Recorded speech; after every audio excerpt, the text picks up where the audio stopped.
J'ai mis ma caméra. C'est toi qui vas m'enregistrer, moi je n'enregistrerai pas dans ce cas-là. J'enregistre. D'accord? Bon. Bonsoir Frédéric. Salut Pierrot, ça va? Très très bien et toi? La vie est Oh, belle? la forme, ça va. Je C'est me bien. prépare à quitter la France pour aller vivre un peu plus ma vie en Hongrie. J'espère que tu quittes la France soviétique, mais que ce n'est qu'un au revoir et que tu reviendras dans ce beau pays lorsqu'il sera un petit peu lorsqu'il aura repris ses esprits. Je garde un pied à terre en France quand même, en location, mais je préfère me mettre à l'étranger pour combattre de loin, pour pas prendre les coups. C'est mieux d'avoir une garde, une grande garde, pour éviter de prendre les coups. Je les donnerai de loin. C'est vrai. La dernière fois que nous sommes vus, nous avions beaucoup discuté de ta passion, bien sûr la musculation, mais aussi le sport et notamment les différences entre les êtres humains par rapport à leur morphologie et leur capacité à donc mieux faire ce sport, mieux s'entraîner, notamment et c'était mon sujet de prédilection puisque c'est de ça que j'écris et que je fais tous les jours, c'est la survie. Et mon prochain livre, comme tu le sais, va traiter de la santé, et je suis en train de débroussailler, j'arrive au bout.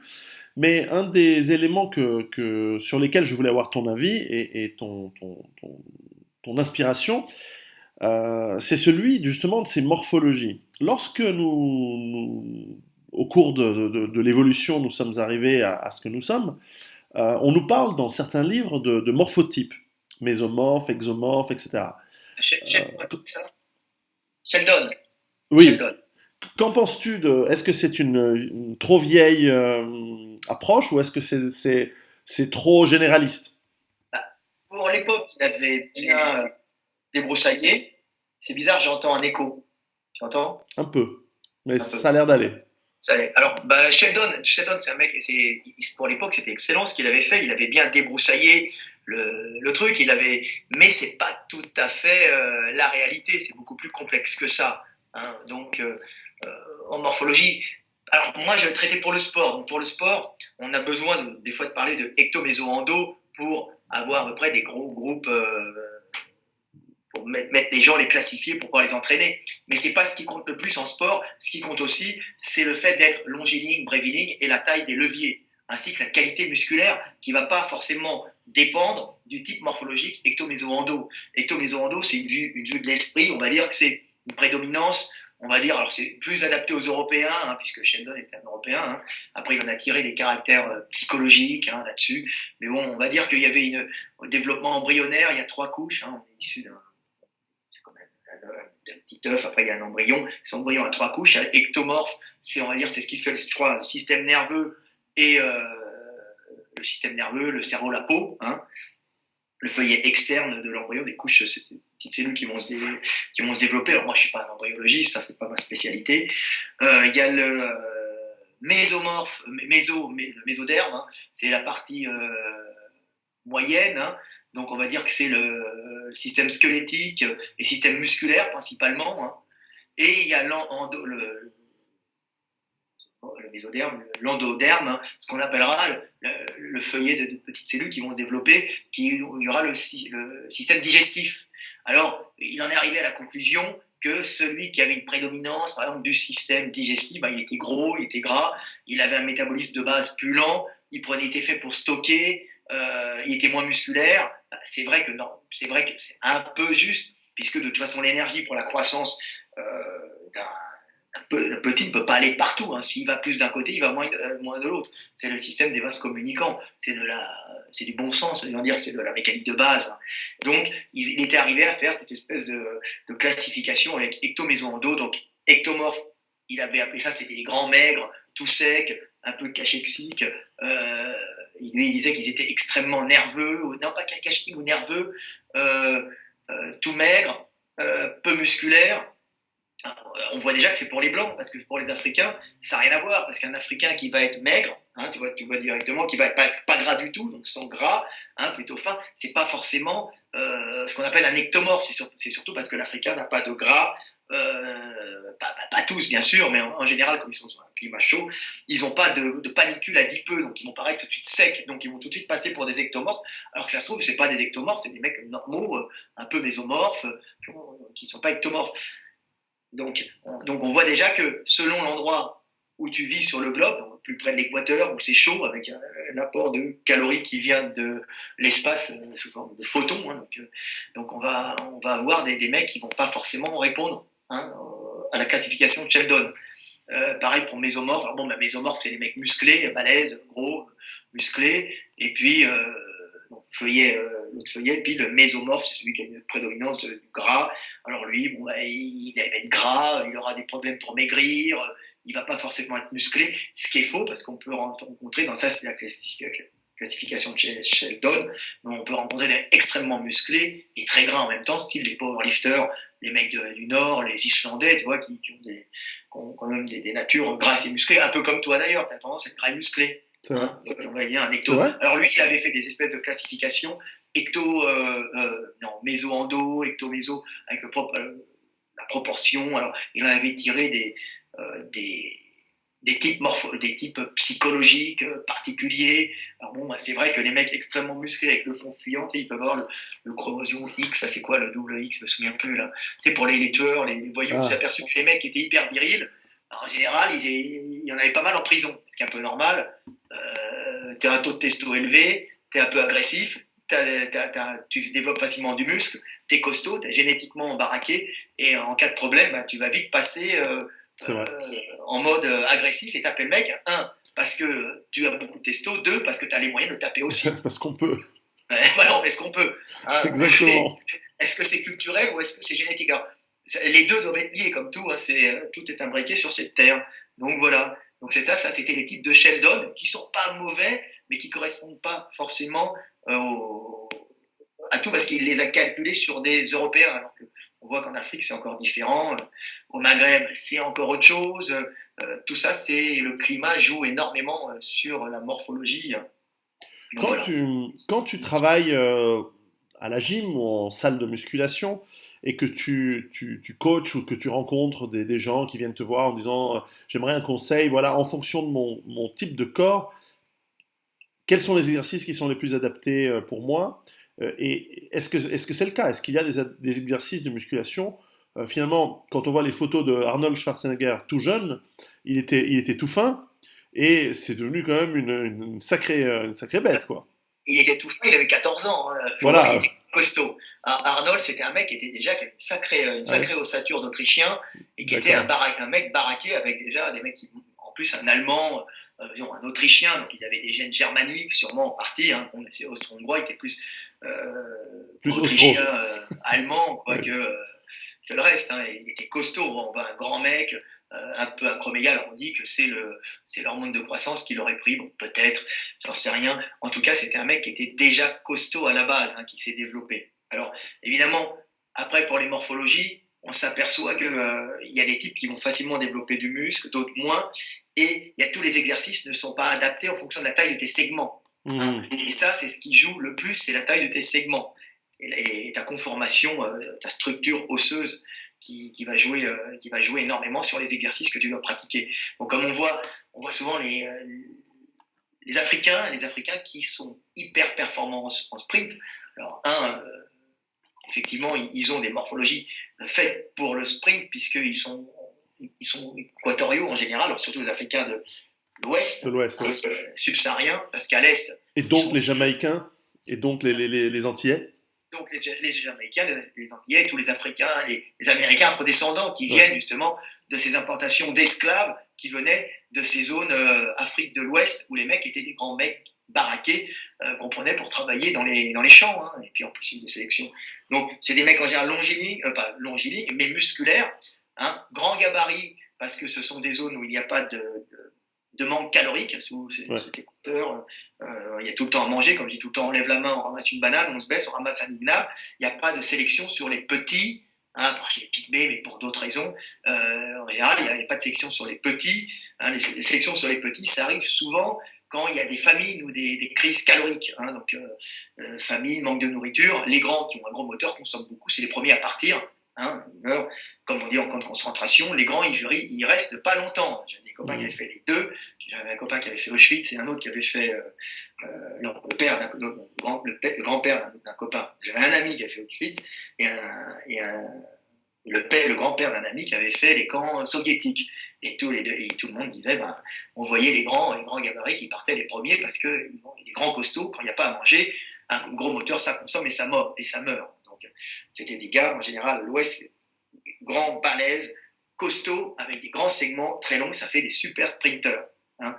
En plus, comme il fait chaud, ils sont tout en restitution, ils ont des grands membres pour thermoréguler, mieux, c'est-à-dire un minimum de volume intérieur pour un maximum de peau, donc longiligne, grand bras, buste court, donc, et grandes jambes. Donc quand ils courent, c'est des grandes jambes jambées. Ils ont des mollets très tendineux, il y a le bas de la jambe très tendineux, hein, ils sont en récupération d'énergie, donc ils ne consomment pas beaucoup quand ils courent en plus. Et en plus, ils ont cette adaptation au niveau des bassins. Hein. Ils ont cette espèce de gros fessier globuleux qui part vers l'arrière, qui en vérité un fessier justement adapté à ces grandes jambes qui sont là pour thermoréguler aussi, mais comme il y a une mauvaise attaque au sol, ils ont une grande jambe, ils compensent par un énorme fessier avec toute la masse montée vers le haut, le centre de gravité, hein, et un gros fessier très puissant. Alors t'imagines quand ça fait, comme il s'appelle, Usain Bolt qui mesure pas loin de 2 mètres, je sais pas combien il est énorme. 1m90 au moins. Ouais. 1m93, je crois, c'est Ouais. ça. 93, hein, et donc il a une tête de plus, donc le démarrage est un peu poussif, hein, parce qu'il y a des grandes jambes, mais par contre, dès qu'il a passé les 20-30 mètres, il est irrattrapable avec son gros fessier puissant, ses grandes jambes, ses ressorts dans les bouts de patte, parce qu'il a des tendons, il a des mollets tout en tendons, hein, et puis des ischios très tendineux aussi. Donc il se retrouve avec une super puissance, c'est pour ça qu'on retrouve les plaques qui gagnent tous les... 100%. Bon, on a quelques japonais, mais j'avais expliqué ça dans une vidéo alors, qui va sortir. On a bientôt une école qui m'avait demandé de faire un petit colloque dessus. Là. J'avais expliqué, les japonais, on les retrouve en sprint quand ils sont jeunes. Il y a des mecs très puissants, très bonnes nerveusement et très puissants. Le problème, c'est comme ils arrivent à avoir des grandes jambes, ils continuent à avoir des gros mollets. Et comme à un certain moment, ils font de la musculation, ils se musclent pour continuer à progresser, pour arriver à un niveau, ben, on les voit, ils sont performants en junior. Mais le problème, c'est qu'ils vont trop s'alourdir en muscles vers le bas de la jambe et vers le mollet pour rester performants en senior. Et on les voit disparaître. Tu vois, parce qu'à ce moment-là, quand ils maturent, ben, ils prennent trop de volume musculaire qui les alourdit. Alors que le black, il va prendre du volume musculaire dans la fesse, puisqu'il n'a pas de mollet, il a du tendon. Donc à ce moment-là, le moteur qu'il va prendre est un moteur qui est 100% utilisable et qui ne te ralentit pas. Parce que si tu as ton moteur qui descend dans les jambes, pour les bouger, tes jambes, tu vas te ralentir. Tu vois, tout ça, c'est une question de morphologie, de segments. C'est assez complexe tout en étant simple. Ouais. J'espère que j'ai expliqué simplement. Donc, les Japonais, ils compensent par une grande vitesse de battement très rapide au sol, mais leurs gros mollets vont les handicaper dès qu'ils vont grandir, dès qu'ils vont se développer en muscle. Ils vont essayer d'avoir plus de moteur. Donc, pour les blacks, cet avantage d'avoir des grandes jambes est un inconvénient, par exemple, dans les mouvements de musculation comme le squat. Tu vois, le squat, c'est la flexion sur jambe, où les mecs vont avoir de trop grands fémurs, un trop grand porte-à-faux, et quand ils vont faire des flexions, bah, s'ils arrivent en bas, bah, ils risquent de se déchirer les ischios ou de se faire une hernie. En général, ils se déchirent plutôt les ischios, ce qui les empêche de. Ce qu'ils vont pas s'amuser à progresser en squat, tu vois, ils vont pas être à l'aise. Tu vois. C'est vrai qu'on ne voit pas souvent des Africains. C'est très intéressant ce que tu dis. J'ai lu pas mal de livres sur effectivement la répartition, parce que ce sont des courbes normales évidemment, mais dans toutes ces courbes normales, les performances sportives qui sont demandées lorsqu'on est à un niveau du type championnat du monde ou olympique, elles sont tellement pointues que seulement certaines ethnies, on va dire, ont parmi elles des gens qui, évidemment au bout d'un travail colossal, parce que évidemment Usain Bolt, c'est pas juste la nature, c'est aussi énormément de travail. Seulement eux arrivent à ce niveau-là et ils montrent que par exemple, effectivement, les Africains de l'Ouest et d'Antilles sont ceux qui permettent de faire des gens qui courent tellement vite qu'ils arrivent à ces niveaux-là et donc de gagner, mais que par exemple dans les sauts en hauteur, alors que ils ont des très bons basketteurs, hein, les Africains, mais dans le saut en hauteur ou le saut à la perche, qui sont des disciplines qui demandent une autre flexion, justement, comme tu décris, des jambes, ils sont nulle part. Et ce n'est pas une question d'infrastructure, de la même manière que pour des raisons complètement différentes, nous n'avons pas d'Africains à très haut niveau dans les compétitions de natation. Ils n'ont pas la morphologie pour. En haltérophilie, tu as peu d'Africains. Alors, tu en as un français qui est très fort, là, un peu. Ça va venir. Revenir. C'est un Africain, un Français d'origine africaine, je crois, qui est très fort en haltéro, mais c'est très rare. Et c'est un petit gabarit, je crois, du Cameroun, je me souviens plus. En général, c'est des mecs des forêts tu vois, forêt camerounaise, Mm. relativement froid, pas peu ensoleillé froid, donc les mecs ont déjà des gabarits plus petits, un peu comme les Indiens Voilà, après, d'Amazon. il y a les C'est anomalies. Il y a les anomalies, il y a les trucs pas normaux, enfin, entre voilà, guillemets. c'est pas du sahélien ou du Mm. mec de savane, on va dire, c'est du mec de forêt, donc c'est encore une autre morphologie. Alors il y a peut-être moins de lumière, c'est moins lumineux, les mecs sont plus petits, on pousse moins. Grosso modo, après il faudrait voir, les généticiens sont meilleurs que moi là-dedans, mais il se fait que les Camerounais sont un peu plus courts, donc tu peux en retrouver quelques-uns en aptéro, mais en général en aptéro ce sont des blancs, hein, en général, parce qu'ils ont les membres courts, un grand buste, ce qui leur permet d'avoir de meilleures performances dans ces mouvements-là parce qu'ils ont les bons leviers. Ils ont de bonnes qualités musculaires, comme les Africains, mais ils ont de meilleurs leviers pour l'athéro, mais de moins bonne constitution, moins bon levier pour les Européens, pour la course, tu vois, en général. On a le maître qui était très bon, mais le maître est vite limité par sa morphologie, c'est-à-dire qu'il a explosé, et il voit bien qu'il est limité parce que s'il veut prendre du volume, son bassin, il a un énorme bassin surdimensionné avec un gros fessier, mais son bassin est relativement plat par rapport à un bassin d'Africain, donc le fessier sera moins bien placé pour tirer la jambe en arrière, bien qu'il est super développé. Mais le maître, de toute façon, il va s'alourdir un peu de tout. En plus, viscéralement, il sera un peu plus gras, et en plus, il aura un peu plus de mollets, un peu plus de volume de quadriceps vers le bas, alors que l'Africain a une cuisse en carotte qui monte vers le haut, justement, adapté justement à ces climats chauds. Hein.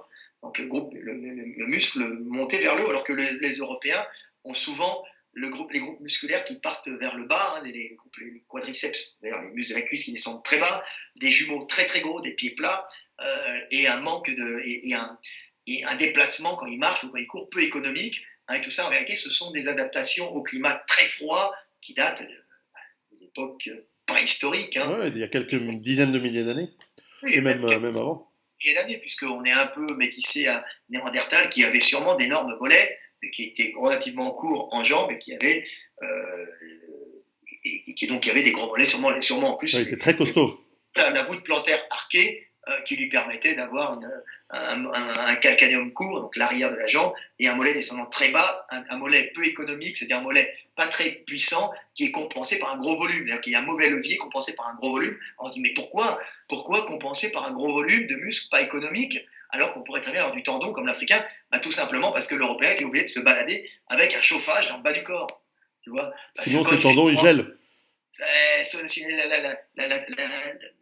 Les muscles et les tendons perdent leur élasticité au froid, et en cas de faux mouvement, bah, tu as une rupture musculaire et tendineuse qui te rend un handicapé, qui ne te rend pas agréable pour une jeune femme, ou une jeune femme agréable pour un jeune homme. Bien sûr. Tu vois, et donc, malgré qu'on gardait les blessés, parce que l'homme a tout le temps gardé les blessés, parce que le cerveau est notre principale arme, et puis en même temps, c'est un réceptacle de savoir, hein, que n'ont pas les animaux. Depuis la naissance du langage et des notions de temps et d'espace, hein, qui sont le propre de l'homme. Hein, comme je dis tout le temps, l'homme, c'est celui qui a la capacité de dire je suis, hein, à l'image de Dieu. Hein, il est le seul animal à faire ça. C'est Moïse sur le mont Sinaï, Dieu lui est apparu quand il lui a posé la question qui es-tu, et il a dit je suis celui qui est. Et c'est en cela où l'homme est à l'image de Dieu, c'est pas par la forme ni par la barbe comme tu as, hein, c'est par uniquement le C'est fait parce que je suis un bon musulman.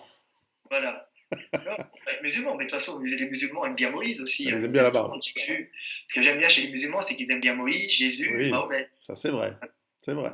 qui sont pour moi trois modèles. J'aime le Christ, j'aime Moïse, et j'essaye de vivre comme le prophète Mahomet. Ce qui est dur. En Hongrie, avec le cochon, ça va être difficile. Oui, mais c'est symbolique, parce que On a compris. vivre comme le prophète Mahomet, c'est vivre en essayant d'être un exemple, un homme bien, et quand on a des défauts, on les cache. Hein, et on essaye de montrer l'exemple pour les autres. Le but, ce n'est pas de ne pas avoir de défauts. L'homme a toujours des défauts. Le but, c'est d'essayer de ne pas les montrer aux autres pour être un exemple pour les petits. C'est vrai. Pour un monde meilleur. Lorsque tu conseilles, alors quand tu vois quelqu'un qui est, on va prendre l'exemple inverse de chez moi, bien que je sois grand, mais quelqu'un qui est très grand et très très maigre. Il y a de ces gens qui sont un peu filiformes et qui vient et qui dit j'aimerais prendre de la masse, j'aimerais prendre du muscle. Comment je vais faire tu lui dis qu'il ne sera jamais comme Schwarzenegger, mais qu'il peut quand même faire quelque chose, j'imagine. C'est très très variable. Il y a des mecs qui sont très grands, très maigres, et qui, quand ils passent en suralimentation, peuvent grossir. Il faut vraiment qu'ils mangent tout le temps. Mais en général, un grand maigre en général, ne se développera pas beaucoup. Hein. Sauf stéroïdes, anabolisants ou autres. Et c'est pas évident. Malheureusement, on ne fait pas de miracle. Mais être grand et maigre, tu peux tout le temps, en faisant de la musculation, t'arranger, te développer. J'ai vu de très bons résultats. Mais bien sûr, moins qu'un mec qui arrive, qui est déjà très musclé de base et qui fait de la musculation et qui va grossir encore plus. Hein. C'est l'avantage. C'est pour ça que les Noirs sont très performants, les Africains, en bodybuilding, parce que ils sont déjà assez musculaires, comme les Européens. Hein. Les Européens, beaucoup d'Européens musculaires, sauf que l'Européen en bodybuilding va être obligé, pour répondre aux critères des juges, de faire des régimes drastiques pour pouvoir perdre leur gras. Et en faisant des régimes drastiques, on perd aussi son muscle. Donc c'est le problème des Européens qui, quand ils veulent être secs, se mettent à perdre du volume musculaire parce qu'ils sont en trop grande carence, c'est trop dur pour eux. Alors qu'un peu gras, l'Européen est un peu gras de base pour résister à l'hiver. Hein. Il est très musculaire, c'est pour ça qu'on en voit beaucoup en power, en force, il n'y a pas de problème. Alors que le black, lui, en body, il n'y aura aucun problème parce qu'il ne va pas être carencé par un régime, puisqu'il n'aura pas forcément besoin de faire un grand régime basse calorie pour pouvoir maigrir. Il est déjà sec, il n'a pas de panicule adipeux, il n'a pas de graisse, etc. Il n'a pas de manteau de gras pour se protéger l'hiver. Donc c'est ça, tu vois. En contrepartie, le black, il a d'autres problèmes. Il a un problème souvent en bodybuilding, c'est marrant, tu te passes du coq à l'âne, il a un problème souvent d'évacuation d'eau. Ouais, d'accord. Tu vois, j'avais dit dans une vidéo, et ça les médecins, je ne suis pas un médecin qui en a parlé, et on dit que l'hypertension des Africains, en général, il y a une hypertension européenne et une hypertension africaine. Les Africains, c'est souvent une hypertension hydrique, hein, on n'arrive pas à évacuer l'eau, donc on leur donne des diurétiques.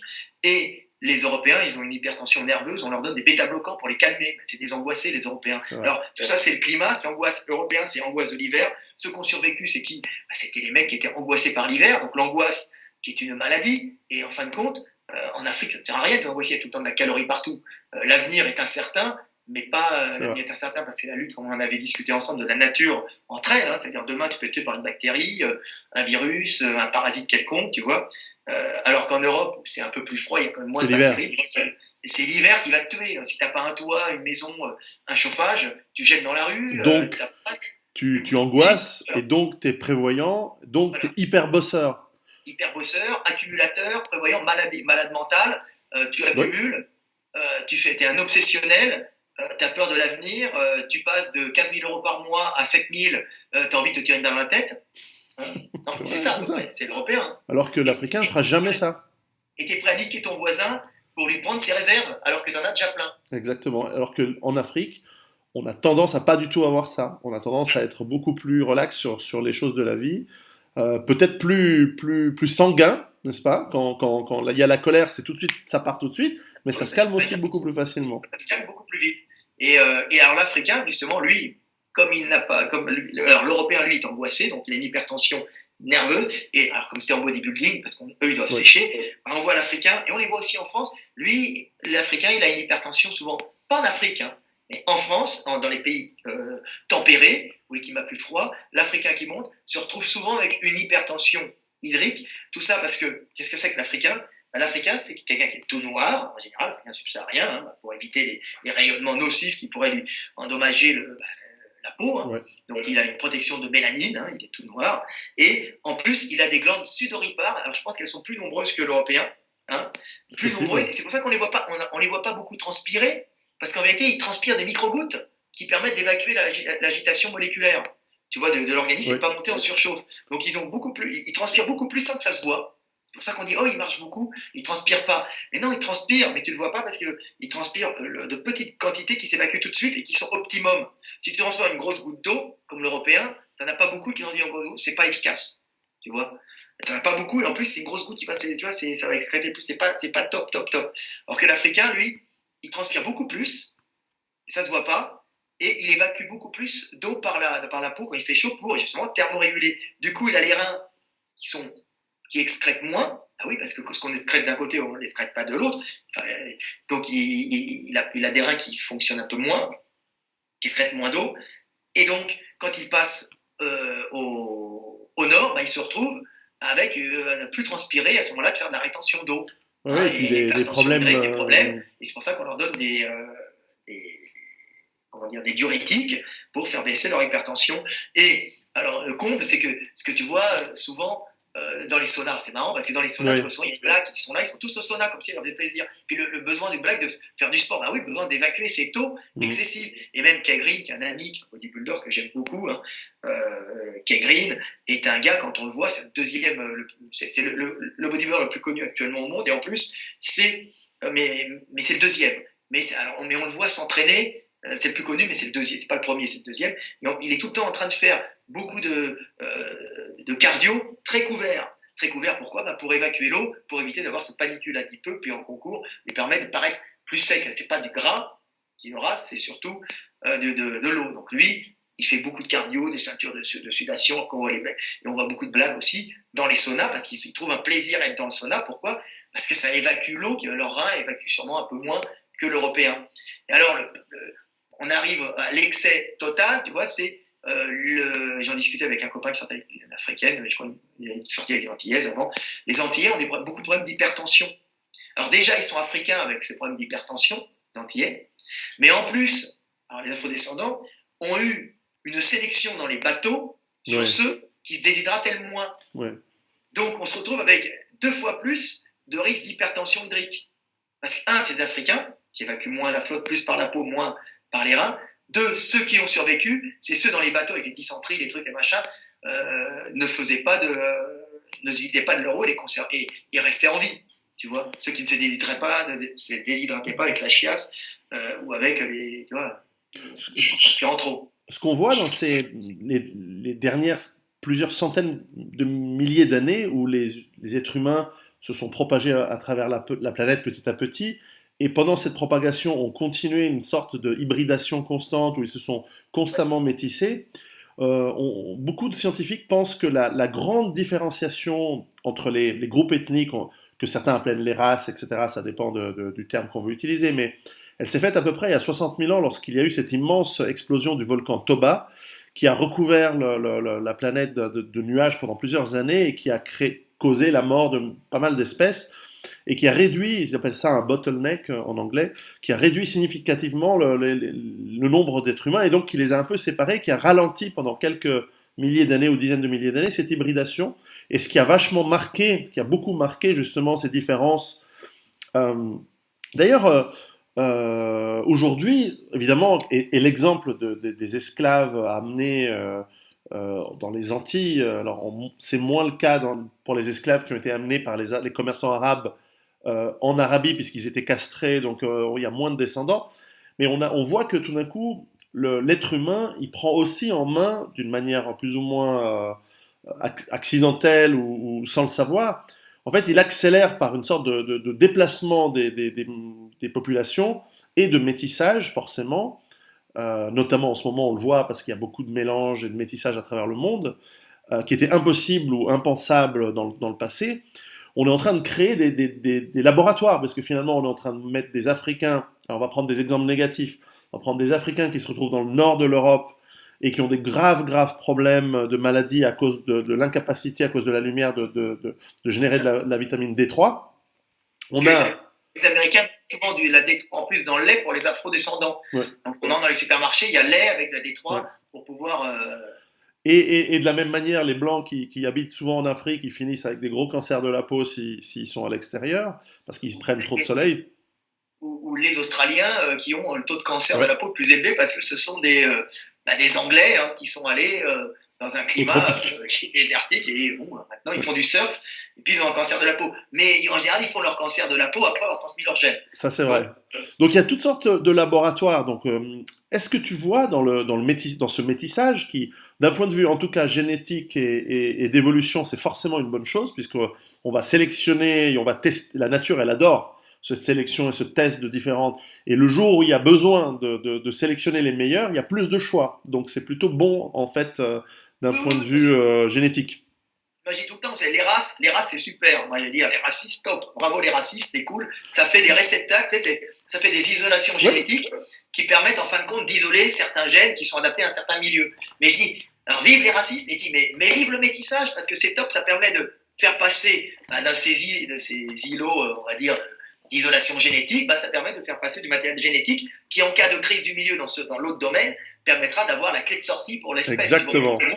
Donc, c'est pour ça que quand les mecs disent oui, la race arienne, parce que moi j'ai souvent des petits fachos, pas des fachos, mais des racialistes, tu vois, des nation-racialistes. Bon, c'est des braves types, mais bon, ils n'ont pas compris tout. Tu vois, je vais pas faire comme les socialistes qui disent c'est des méchants. Non, ils n'ont pas tout compris. Ils ont en partie raison, mais ils ont beaucoup tort. Et comme les mecs comme Sarkozy qui dit il faut réussir le défi du métissage, bah, il a tort aussi, tu vois. Le métissage, c'est bien pour faire passer des gènes à droite et à gauche, pour augmenter si tu veux, les possibilités de survie d'un groupe, hein, en cas de crise du milieu.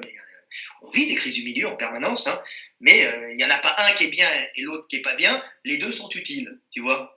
Donc, Est-ce que justement tu vois dans ce métissage des nouveaux types de mélanges qui sont très bien ou très mal, mais plutôt ce qui m'intéresse c'est plutôt très bien adaptés à justement des mouvements, des activités physiques qui sont avantageuses. ben, même socialement, je trouve, par exemple, pour la France, je trouve, excusez-moi, j'aime bien les Français, mais je trouve quand même que c'est un pays castré. Je trouve que le système de caste français a quand même sacrément castré les mecs. Et il n'y a pas beaucoup de virilité chez les Français, à part chez quelques rugbyman issus de la paysannerie du Sud-Ouest ou basque. Non, c'est sûr qu'à Sciences Po, À Sciences Po, ben, c'est atroce à voir. Donc ça manque un peu de couilles, tout ça. Même si ce sont des bons gestionnaires, même chez les c'est hétéros, il y en a à ce qui paraît des hétéros à Sciences Po, mais même chez les hétéros, non, c'est triste à voir. C'est ouais. surtout Paris. C'est quand on voit les filles, les Parisiennes qui aiment le métrosexuel, c'est affreux. Alors c'est pour ça non. Alors que ça soit des bons gestionnaires, des bons ingénieurs, mais que l'ingénieur commence à avoir une petite dégénérescence générale et un manque d'agressivité, parce qu'on a tout le temps besoin d'agressivité, ça risque de poser un problème dans un pays, dans un monde avec des frontières ouvertes où on a quand même des peuples comme les Allemands qui n'ont pas l'air, mais qui sont extrêmement agressifs si tu les Ah connais. ouais. Sur leur côté très, très Ou les Anglais, et très calme. Pour les Anglais, très agressifs tu les sens Anglais. que dessous, il y a quand même les couilles sont restées là. Oh, J'ai cru ouais. longtemps que les Allemands n'avaient pas leurs couilles, mais en fin de compte, les couilles, ils les enlèvent à la maison quand ils rentrent devant leur nana, ils leur mettent, ils se reproduisent un peu avec, mais ils sont quand même extrêmement agressifs et bagarreurs. C'est pour ça que tu vois, par exemple, l'Allemagne, c'est le seul endroit où la boxe a perduré, si tu veux, le sport. La boxe, c'est une culture quand même en Allemagne. Je discutais avec un journaliste. Mais en France, par contre, tu vois, c'est ce que je me dis. À un moment, je disais, ouais, les jeunes des banlieues, c'est insupportable. Quand tu es un petit blanc qui habite dans une zone pavillonnaire et que tu trouves avec une cité, un quartier, hein, avec des jeunes des quartiers assez tribaux, parce qu'ils viennent d'Afrique, il leur reste ça. Leur papa et leur maman ils sont venus pour remplacer des esclaves blancs qui étaient grévistes, hein, on va dire, dans le système de caste. Et donc ça ne faisait plus rien du tout. Donc on a envoyé leur papa et leur maman en leur donnant une cage à lapin avec l'eau chaude, alors qu'ils avaient juste la chèvre et puis la hutte en terre ou la maison en terre. Pour eux, le papa et la maman, c'était bien, mais les enfants se sont vite aperçus qu'on avait fait des esclavages. Et comme à la base, ce sont quand même des mecs qui ont des couilles, qui sont encore avec un taux de testo élevé, qui sont agressifs, bah, je pense que le métissage qu'il y a actuellement, moi je trouvais que c'était un peu dur quand t'es un petit jeune, un petit blanc qui est là, qui se fait péter la gueule par une bande de Moussa ou Momo qui viennent leur péter la gueule en bande. Mais en fin de compte, ça remet un peu on va dire, de couilles en France, alors parce qu'on a quand même castré sacrément le peuple français. Donc tu vois, moi je pense que c'est un bon métissage, c'est-à-dire que, on va dire, l'ingéniosité française due à cette espèce au nord, hein, à l'hiver, cette culture française qui est une grande culture. On a encore de très bons ingénieurs, bien qu'on ne produise plus à cause d'un système sclérosé d'impôts stupides. Mais si on rajoute un peu de couilles berbères et de vivacité africaine, ça peut faire un mélange qui est pas mal, qui fera un mélange peut-être révolutionnaire, hein, avec peut-être un changement de système et un changement de politique en France. Hein, parce que c'est la France qui s'écroule, hein, c'est pas l'Europe entière. Donc ça peut être bien, tu vois, le mélange peut, à mon avis, je suis un. Et dans les métis, comment tu vois les métis? Europe, Afrique, Europe, Moyen-Orient, Asie, etc. Comment tu vois les différences en fait, peut-être pour reprendre, si tu résumais les qualités et les désavantages, on reste sur le physique, hein, on va pas aller sur le mental, des grands groupes, par exemple l'asiatique. En plus, il y a le nord, il y a le sud, l'Inde, c'est encore autre chose. Comment tu vois leurs différences morphologiques euh, L'Européen, c'est un mec qui est adapté au froid à la base. L'asiatique, c'est des montées sibériennes redescendues au sud. Alors il y en a quelques-uns qui sont passés par le sud directement. C'est plutôt les Mélanésiens, hein, qui se sont mélangés un peu, donc on retrouve un peu du Mélanésien, mais l'asiatique, qu'on appelle le chinois, le japonais, c'est beaucoup de mecs qui sont montés au nord et qui sont redescendus un peu au sud. Je pense que c'est ça, parce que c'est quand même de sacrées adaptations climatiques au froid. Donc gros mollets, tension musculaire. les yeux, Quoi les yeux bridés, c'est une adaptation au froid. large, crâne court, un peu du gras partout, un peu de Ouais. gras. C'est des adaptations au froid. Alors, Après, ils sont très méticuleux, très bons dans les sports de gym, dans les sports qui demandent des réflexes, dans l'apprentissage. Ce sont des gens qui ne s'énervent pas vraiment, qui sont capables d'apprendre très longtemps, de travailler très très longtemps, parce qu'ils ont été réglés très tôt. Hein, moi, je le dis tout le temps, réglés par l'écriture symbolique. Hein, l'écriture symbolique, c'est ça qui a permis à peu près aux Chinois d'éviter les famines pendant des milliers d'années. Je crois que c'est apparu à l'époque, alors toi, tu es meilleur en histoire que moi, C'est très ancien, l'écriture chinoise. Hein. Comment ça s'appelle des royaumes guerriers, c'est ça, comment on appelait C'est ça? en tout cas 3 ou 4 000 avant Jésus-Christ. Hein. C'est très très ancien, l'écriture chinoise. Et l'écriture. Au minimum. Enfin, l'écriture telle qu'elle est aujourd'hui. Discutais avec un Sud-Africain qui connaît ça, qui m'expliquait. Alors moi j'explique ça, il m'expliquait l'histoire moi, un Africain qui est passionné d'histoire, qui m'a dit ah oui, tu dois avoir raison. Il me disait effectivement c'est à l'époque, ça a été mis en place, je crois, à l'époque des royaumes guerriers. Tu vois, quand il y a eu une unification de la Chine, unification qui a été faite par le langage. Très très ancien. Alors ce langage, c'est-à-dire pas le langage, par l'écriture, pas le langage. Il y a plusieurs langues. Oui. Il y a plein de langues en Chine, hein, mais il y a un empereur qui a pris le chemin de l'écriture symbolique, hein, pour administrer le pays. Donc après, il n'y avait plus qu'à rentrer dans des écoles de mandarin, comme on voit des fonctionnaires les chinois, et une très très bonne administration. Donc on se jouait des gens qui s'abritent derrière des langues, comme en Europe. Hein. Chaque caste, chaque groupe ethnique, en vérité, est caché derrière une langue qui fait un groupe, qui unit un groupe génétique, en vérité, adapté à un climat. Donc, tu vois, c'est particulier. Alors qu'en Chine, il y a effectivement des groupes génétiques, si tu veux, mais il y a une unification qui a été faite par cette écriture symbolique qui a brisé tout ce système de groupes qui auraient pu récupérer la calorie à lui cachée derrière des langues. C'est cette lutte pour la calorie, tout le temps cachée derrière un organisme, caché derrière une langue. Un pays, c'est souvent une langue. Hein.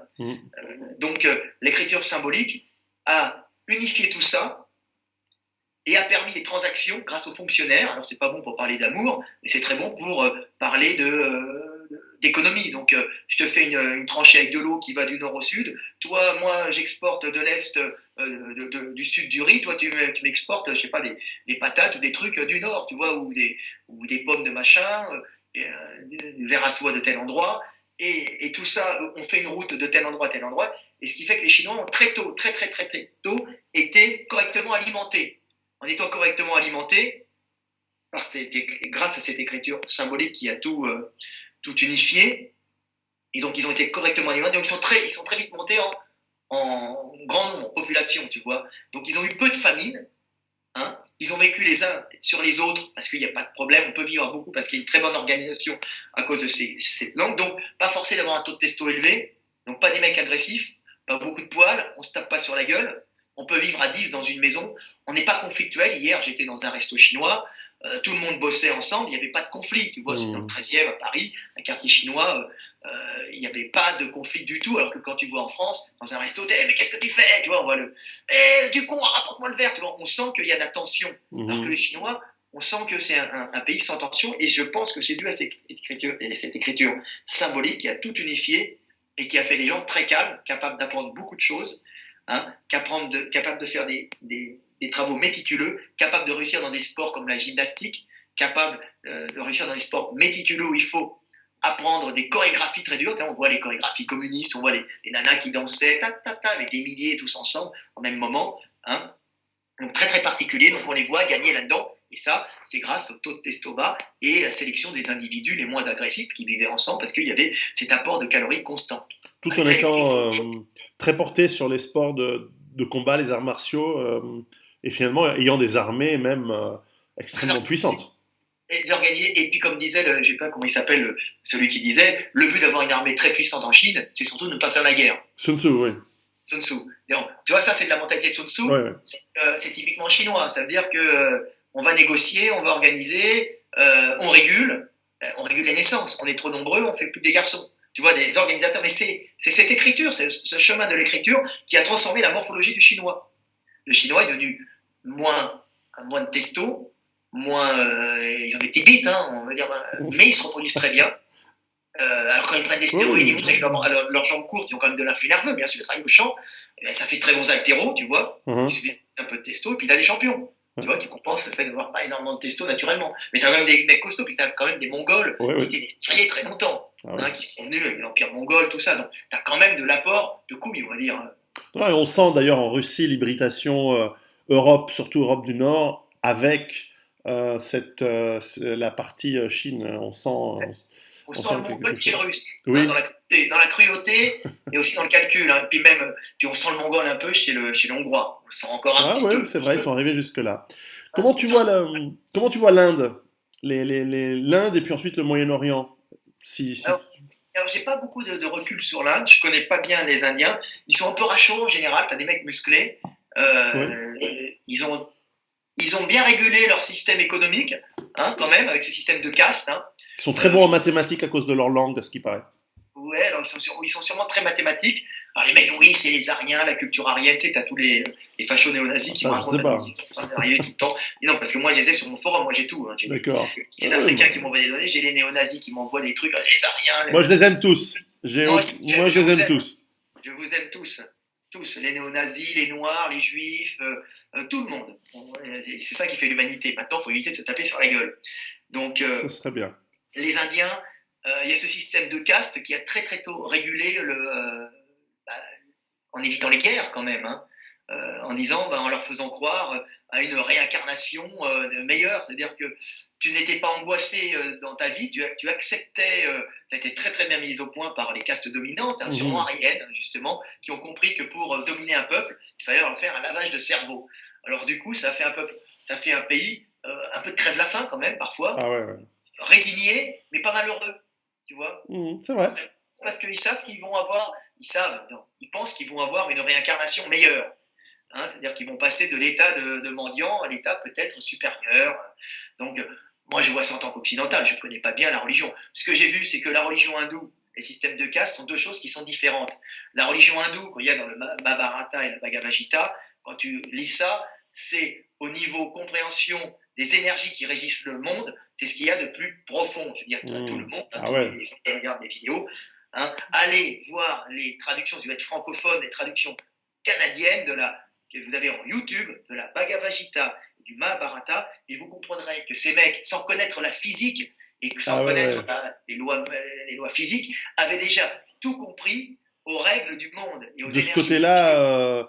ils nous foutent la pâtée par rapport aux religions monothéistes qui viennent du Moyen-Orient. Je veux dire, sur ce point de vue-là, ils sont bien plus anciens et plus avancés que nous, ça c'est clair. Et les dieux hindous sont en vérité des symboles des énergies qui régissent le monde. Ouais, ouais. Ils leur ont mis des têtes bleues, des cheveux, des trucs, des machins, mais en vérité, c'est de la physique de base. Et c'est de la physique de haut niveau, sans en avoir les termes, mais vraiment sans en avoir les outils à la base. Ils avaient instinctivement, du fond de leur cœur et de leur âme, compris comment fonctionnait le monde. Alors allez voir ça, vous allez tomber sur le cul. Par contre, le système de caste, c'est visiblement un système utilisé par nos amis les Ariens pour mater les mecs du coin et continuer à régner et à bouffer, et à bouffer sur eux sans faire grand-chose. Et les Indiens, actuellement, voient qu'ils sont en train de se faire... voient que pour gagner le combat mondial, c'est donc pour continuer à se développer, voient que grâce à leur langue anglophone, ils ont eu accès à une quantité industrielle de données grâce aux livres, grâce à la culture anglaise, qui est en fin de compte une culture qui donne accès par la langue à une quantité phénoménal de données. Donc les Indiens se trouvent avec un avantage énorme, gênés par ce problème de caste. Alors ils ont les écoles style anglaise, donc ils sont en train de tout faire actuellement pour Cassé. briser ce système de caste. Parce que moi, sur mon Facebook, en muscu, on a tout. On a des mecs intelligents, on a des cons, mais on a beaucoup de mecs intelligents. Et j'ai des mecs d'Inde actuellement, issus des castes dominants, qui font de la muscu, qui me disent on a un problème dans nos castes dominants, ce sont des gros paresseux gestionnaires qui se jettent plus, qui ne foutent plus rien. Comme les Anglais, ouais. Comme les castes élevées anglaises, ouais. C'est Ils vrai. ont une énergie. Il dit oui, on a ce problème. Et le gouvernement, qui est quand même, comme tu as dit, un gouvernement calculateur, qui sait où il doit aller, s'aperçoit que le premier combat qu'ils ont à faire actuellement, c'est briser les castes pour devenir un grand pays et une des plus grandes puissances mondiales. Voilà, ça c'est les Indiens. Et ils ont compris ça parce qu'ils sont mathématiques. Ouais. Et donc tu le vois, et c'est vrai qu'on les voit rarement dans les sports, à part les sports très élitistes comme le cricket sur gazon, le cricket ou le hockey sur gazon, des sports très anglais. Mais on les voit pas Voilà. trop dans l'athlétisme ou dans d'autres, pour l'instant en tout cas. Ils ont Ils n'ont d'autres choses à pas, faire.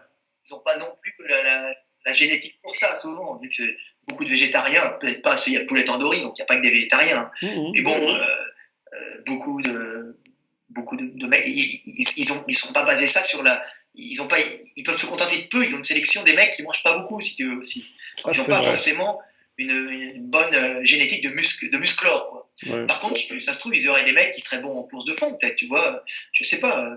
En tout cas, dans les montagnes, alors ça c'est une autre dérive presque génétique, c'est que dans les montagnes du Népal, comme de l'autre côté de la montagne au Tibet, il y a des gens qui ont aussi une adaptation impressionnante à la montagne, à des hautes altitudes. Nous, on commence à mourir à des altitudes où ces gens-là, ils sont encore capables de transporter C'est encore sa petite minorité, quoi. Ouais. C'est un peu comme les Amérindiens qui ont aussi des adaptations un peu différentes à la montagne. Alors, je sais qu'il y en a, c'est plus sur le sang. Il y en a d'autres, ils ont compensé parce qu'ils sont peut-être arrivés plus tôt, les Amérindiens, ou plus tard. Donc, eux, ils vont compenser par une grosse cage thoracique, Oui. tu vois. Et alors, tu as aussi des adaptations au plateau, comme les Éthiopiens, qui Oui. ont aussi des adaptations au climat. Qui sont des bons coureurs de fond, comme les Kenyans. Et quant au Moyen-Orient, parce que souvent, c'est un peu difficile, c'est très hybride, forcément, c'est une plaque tournante entre l'Asie, l'Afrique, l'Europe, etc. Ils sont proches des Européens dans la morphologie au Moyen-Orient, Ah oui, mais passage, hein. Oui, mais ils sont aussi proches des Berbères, ils sont proches un ouais, peu de toutes ces zones-là. C'est ce qu'on appelle des zones à calories limitées. C'est des gens, ça jamais, à part l'Égypte, qui a été quand même un endroit, Égypte, Moyen-Orient, mais dès qu'on passe vers l'Arabie, on voit des ah gens ouais, qui ont tendance qui vivaient d'une façon frugale, c'est ça, on dit ouais, ça, qui n'avaient pas beaucoup à manger, hein, alors des gens de très bons commerçants, parce qu'ils étaient à la rencontre des chemins entre l'Orient et l'Occident et l'Afrique aussi, hein, donc des gens d'un grand savoir, d'une grande culture, des gens assez agressifs, donc tu ne peux pas aller t'installer chez eux. Hein. Si tu vas t'installer chez eux, on va te couper la tête direct parce qu'il n'y a pas assez à bouffer. Par contre, l'étranger qui venait de passage était toujours bien accueilli parce qu'on pouvait éventuellement commercer avec lui. Hein, tu vois, donc ça fait des montagnes. Et puis des commerçants, des gens qui allaient à droite, à gauche, et puis surtout des gens qui n'étaient pas gras, qui avaient tendance à stocker du gras, ouais, hein, parce qu'ils avaient passé de grands espaces. Quand on regarde avec Google Earth c'est énorme. l'Arabie, c'est bien plus grand que la France, et c'est que des dunes. Je veux dire, c'est pire que le Sahara, c'est quasiment pire que le Sahara. Il n'y a que quelques zones qui sont utilisables, qui sont viables. Et ces mecs traversaient de grandes zones désertiques. Hein, donc il n'y avait pas grand-chose à faire, mais ils pouvaient commercer à droite, à gauche, et revenir dans leur zone à calories limitées, où là, il y avait quand même des luttes entre clans pour un territoire limité. Tu ne pouvais pas aller chez les autres non plus. Hein. Mais alors, ça fait des mecs intelligents, commerçants, oui, pas des inventeurs, contrairement à ce qu'on pense. non. Ils ont plutôt ramené des inventions, parce que eux, c'est pas des inventeurs, c'est des gens qui ramènent des inventions, beaucoup de philosophie, beaucoup de connaissances de partout, et puis une tendance à stocker du gras, alors on les voit, hein. C'est actuellement le drame des Saoudiens. Quand on les voit maintenant, c'est devenu avec les bouffes, l'accès à la calorie qui a été donné par la manne pétrolière, ça fait des mecs qui sont obèses, hein. Tu vois, ça fait des gros porcs. Et des mecs, le roi d'Arabie Saoudite a dû sortir un mec avec une grue la dernière fois, parce qu'il pesait, je sais plus, 600 kilos, je sais pas, mais un truc énorme, 300. C'était, comment ça, tu sais, le mec de la Gare Étoile, le gros. Jabba. C'était Jabba. Il a sorti Jabba parce que c'était terrible, et pour l'emmener à l'hôpital. On ne voit pas beaucoup donc dans cette. Je vais exclure les Turcs parce que c'est encore autre chose. Et puis effectivement les Berbères qui eux ont des compétences physiques, notamment dans le fond, dans les courses de fond, etc. Dans les peuples, on va dire arabes, pour faire simple, on voit peu de performances athlétiques. Quelle serait plutôt leur force s'ils avaient peut-être l'accès ou le temps ou la bonne nutrition dans ces groupes-là. Oh, je suis sûr que ça doit être des mecs résistants à la course de fond, sûrement s'ils mangeaient pas trop. Tu vois. Mais maintenant, ils sont au loukoum toute la journée, ils bouffent en permanence des pâtisseries, ils se défoncent à la coke, en tout cas ceux que je vois à Paris. On est loin de. Non, ils n'ont pas une culture du sport. Tu vois. C'est fini. Comme on dit tout le temps, c'est Dieu les a éprouvés avec le pétrole et ils ont échoué. Parce que c'est affreux ce qu'ils sont devenus. Je veux dire, quand tu les vois en France, alors que c'est des mecs qui avaient quand même des qualités, sûrement des qualités athlétiques à la base. Tu vois, mais à force de vivre dans l'excès, dans l'opulence, on les voit conduire. Alors ils conduisent beaucoup leur grosse bagnole de luxe, puis ils font des accidents avec. Ah. Tu vois, le Turc qui est un hybride européen. Il s'est européanisé parce qu'à l'origine, c'est une sorte de mongol, hein, ça vient d'Asie centrale, c'est comme les Tadjiks, les Il y a pas Turkmènes, un peu etc. grec aussi. Pardon? Grec. Un peu grec le turc aussi. Oui, il s'est hybridé avec, justement, dans les zones balkaniques, grecques, Voilà. etc. Grec Euh, musulman. oui, c'est tout à fait ça. Eux, on les voit très très forts ils sont très très forts dans l'haltérophilie, la lutte. On Ah voit oui, ils sont costauds, hein. ah ouais, ils ont des mecs extrêmement forts. Bah, c'est des mecs assez courts, costauds, les membres, un peu comme le grec. Hein. Les Grecs ont des bons haltérophiles aussi. Ouais, Hein. ouais. Donc il y a toute une culture, mais c'est morphologique. Tu vois, la lutte turque, hein, les Turcs sont très forts en lutte. Ils ont en plus, ils ont toujours, bah, c'est un peuple guerrier aussi. Hein. Ils ont une espèce de culture aussi de la lutte, du combat, de la boxe en Et de Allemagne. l'hybridation. Ils s'hybrident avec des Ukrainiens depuis des siècles, hein. Voilà, Ils prennent les gens et ils les intègrent. C'est très très. Moi, je suis fasciné par la culture donc turque. la Turquie, c'est fascinant. C'est une véritable méritocratie non Oui, raciste, avec en fond une religion musulmane, mais en vérité, ce sont des fonctionnaires, une méritocratie de fonctionnaires. oui, le côté islam, c'est un détail. C'est vraiment pas le fondamental de la culture turque. Voilà, c'est pas le fondamental de Mm. la culture turque. Alors ils ont pris Mohamed le prophète comme modèle, Bien ce qui est sûr. un très bon modèle, hein, c'est bien de le prendre, mais ils ont gardé cette rigueur, ce système qui est peut-être issu des Grecs, hein, je ne sais pas, hein, issu des Asiatiques aussi, c'est un Aussi. espèce de Mais mélange. ils viennent de Mongolie à l'origine, hein. C'est il y a très longtemps. Mais c'est un peuple comme ça qui s'est baladé dans les steppes d'Asie centrale, puis ensuite a débouché à travers le Caucase et autour de la mer Caspienne. Ils ont euh, une culture guerrière, hein. Ils ont une véritable culture guerrière. ah ouais, D'ailleurs, c'est l'armée qui règne, ah oui, encore aujourd'hui. encore aujourd'hui. Ah, et puis Mais ils sont carrés, hein, ils sont sérieux. ah, C'est pas par hasard qu'ils s'entendent bien avec les Allemands. ah oui, et puis avec les Allemands, ils ont pris. Alors il y a des conflits avec les Allemands parce que je vis un peu en Puis il y a Allemagne. beaucoup de Kurdes aussi. C'est encore différent les Kurdes. Il y a quelques conflits avec les Allemands, mais qui seraient plutôt du conflit relationnel couple couple. Tu vois, c'est-à-dire que le problème de la femme allemande qui est avec un Turc qui devient un peu macho, alors que l'homme allemand n'est pas macho, Mm. il a sa liberté dehors et à la maison, c'est la femme qui dirige, la prêtresse germanique, alors que le Turc, c'est un groupe d'hommes, la femme à la maison qui est une reproductrice, et l'homme qui est un groupe de mecs et qui est un groupe structuré de mecs. Et c'est un peu différent, et donc il va y avoir quelques petits problèmes de cohabitation, mais économiquement, ils n'ont pas pris la place des Allemands. Ils se sont retrouvés avec, par exemple, tout ce qui est de l'économie de nuit. Hein, parce que l'Allemand, à 7h30, dans sa famille, hein, tout est fermé. C'est C'est-à-dire, vrai? à 6h, il est au nightclub, au bordel. Hein, et à 7h30, il va chez sa femme, et là, il fait profil bas, et il dit oui, oui. Oui, oui, tu vois, c'est la génitrice. Et la génitrice, et ça, c'est l'Allemand. Et le Turc, lui, il a pris les bordels, il a pris les clubs de boxe. Alors, l'Allemand est un bagarre, donc il aime aller au club de boxe. Il a pris les salles de musculation, il a pris les discothèques, il a pris toute la vie de la nuit, parce que l'Allemand n'est pas à la base un mec de la nuit. Tu vois, Mm. c'est très particulier, l'Allemand. Donc, il a pris tout ça, il a pris les épiceries de nuit. Et Hein, pourtant, nuit et brouillard. tu vois. Et pourtant, nuit et brouillard. Voilà. Mais justement, arrivons à l'Allemagne et donc à l'Europe. Bon, il y a des différences fondamentales culturelles, tu le sais très bien, entre l'Allemagne, la France, l'Italie, l'Espagne, l'Angleterre, les pays nordiques.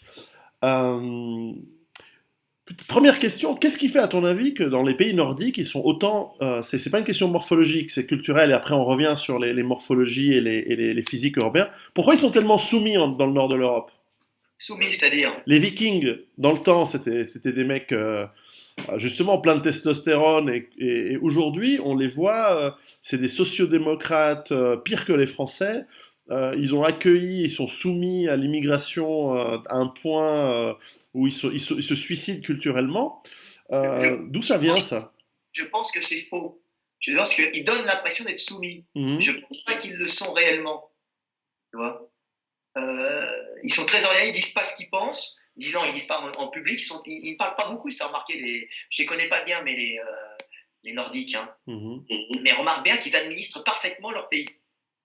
Tu vois.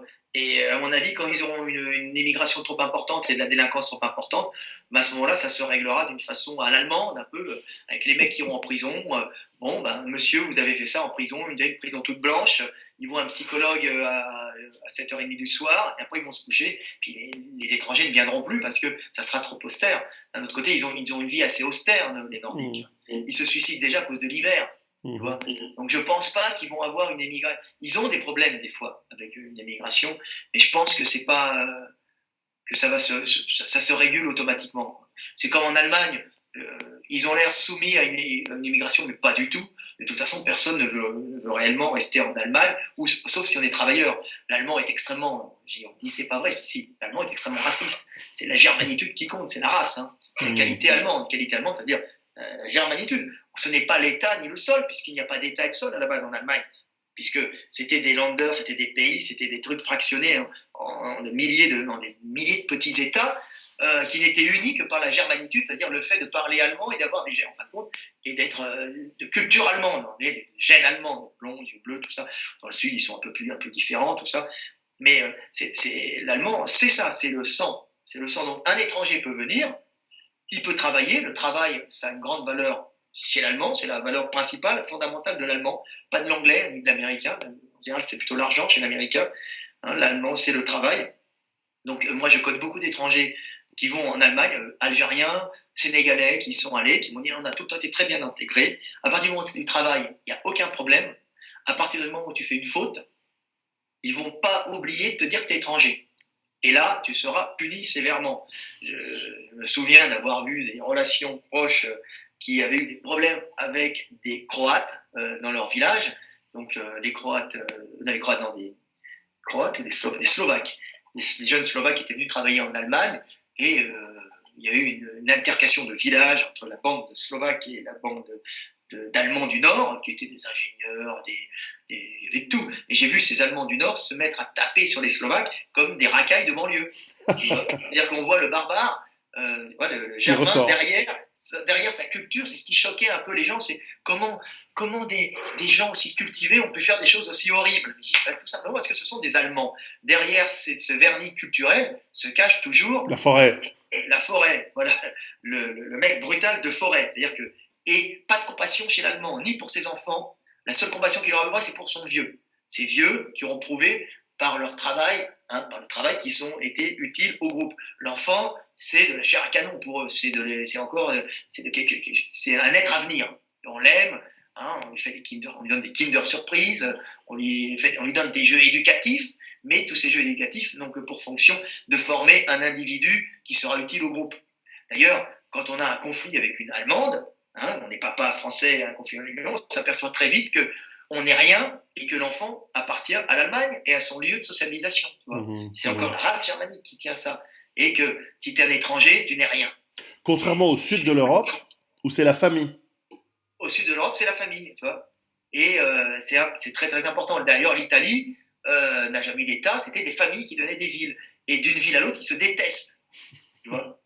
Mais tu peux rentrer dans la famille par le sexe, par les coups. Tu peux rentrer facilement. Oui. Comme ce noir footballeur avec la crête iroquois qui se sentait italien et les Italiens l'aimaient bien, tu vois. Parce que à partir du moment où tu es rentré dans la famille, tu es italien.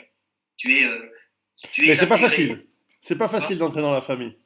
Parce que l'italien est très raciste, très raciste, probablement comme l'allemand, comme tu dis. C'est peut-être pas par hasard qu'ils se sont mis ensemble à l'époque. Mais, ils sont très racistes, mais c'est superficiel, c'est pas raciste. C'est pas le même que l'allemand. C'est pas le même, probablement, ouais. L'allemand, c'est la race germanique. Et les Allemands se font la guerre entre eux, mais ils restent entre villes, des fois. Dans l'Under, ils se sont fait souvent la guerre, mais c'était avant tout la race germanique. C'est-à-dire qu'on se fait la guerre entre villes, un peu comme le système de l'Italie. On se fait la guerre entre villes, mais le germain passait d'une ville à l'autre pour aller trouver du travail. Tu vois. Et pareil en Italie, on se fait la guerre entre villes, mais on attire les artistes, on traite à pas l'œil en Italie. Oui. Donc, en Italie, on fait venir c'est la Renaissance italienne. On voit que c'est la botte. En réalité, ce sont des commerçants qui commerçaient avec toute l'Europe, alors que l'Allemand était un peu moins commerçant. Il avait quand même son domaine, mais c'était un technicien, plutôt un ingénieur. Alors que l'Italien, c'était un commerçant de base avec des bateaux, tout ça. C'était des villes qui faisaient du commerce, et pour attirer le maximum de commerçants, qu'est-ce qu'on faisait dans ces villes qui faisaient des luttes entre elles? On payait des artistes, on payait des architectes pour avoir la plus belle ville, pour avoir les plus beaux monuments, pour avoir les plus belles peintures, et comme ça on faisait venir, on était très tape à l'œil, c'est marqué, vous le connaissez, c'est moi, regardez, c'est les habits, c'est le style, pour faire venir tout simplement du commerçant qui allait enrichir ta ville, parce que la ville est belle. On attire du commerçant par la beauté de la ville et par les fêtes, les fêtes que tu vas donner, le côté exubérant. Mais en vérité, tout ça a comme but d'attirer du commerce. C'est un peuple de commerçants et des luttes entre villes commerçantes. Et le fait que ce sont des pays, d'ailleurs dans toute l'Europe, hein, le fait que pendant longtemps l'activité sportive et donc le développement de la culture physique a été très forte, est-ce que tu penses que c'est très culturel ou est-ce que c'est dû aux nombreuses guerres qu'il y a eu, qui nécessitent donc des gens qui sont physiquement forts, quoi. L'Italie a une culture du sport, du foot, tout ça, même dans le quartier. On s'affronte entre quartiers pour montrer qu'on est les plus forts, qu'on est les plus hauts, entre villes. Et le sport a un côté commercial en Italie, hein, Aussi, très très ouais. commercial. Hein, c'est les clubs de foot, les trucs, et on fait briller sa ville. En réalité, c'est pour attirer.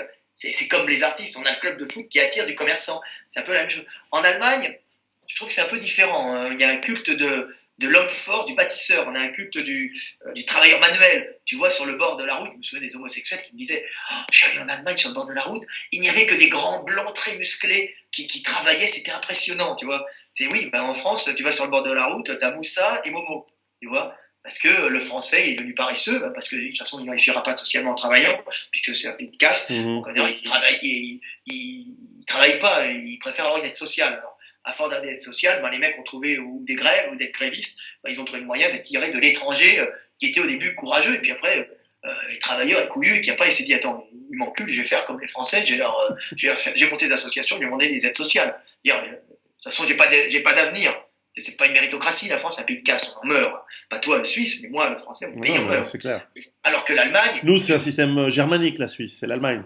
voilà. Et je Pareil. vois l'Allemagne avec ce culte du corps, ce culte du beau physique musclé, qui est le culte du travailleur viril, qui pourra bâtir la route, construire le pont et faire un beau pays. Donc on a tout le temps, on est en admiration devant l'ingénieur et devant le bâtisseur, devant le mec qui construit de ses mains, devant le mec qui a prouvé qu'il était un homme par son corps et son esprit. Alors qu'en France, on est dirigeant par l'esprit, le Par corps c'est la l'esprit. piétaille, c'est le petit dichotomie entre le corps et l'esprit, c'est la mort de la France et la bêtise de la France. Comment C'est tu ça. vois, on va terminer sur la France après, mais avant, comment tu vois la Russie? Parce qu'on voit, il y a un petit peu de l'allemand dans la Russie, c'est-à-dire qu'il y a un côté, on sent ce côté très admiratif des gens, à la fois très cultivés, mais par le mérite, pas par les castes, et beaucoup par le travail. Mais il y a aussi un côté fataliste, très asiatique aussi.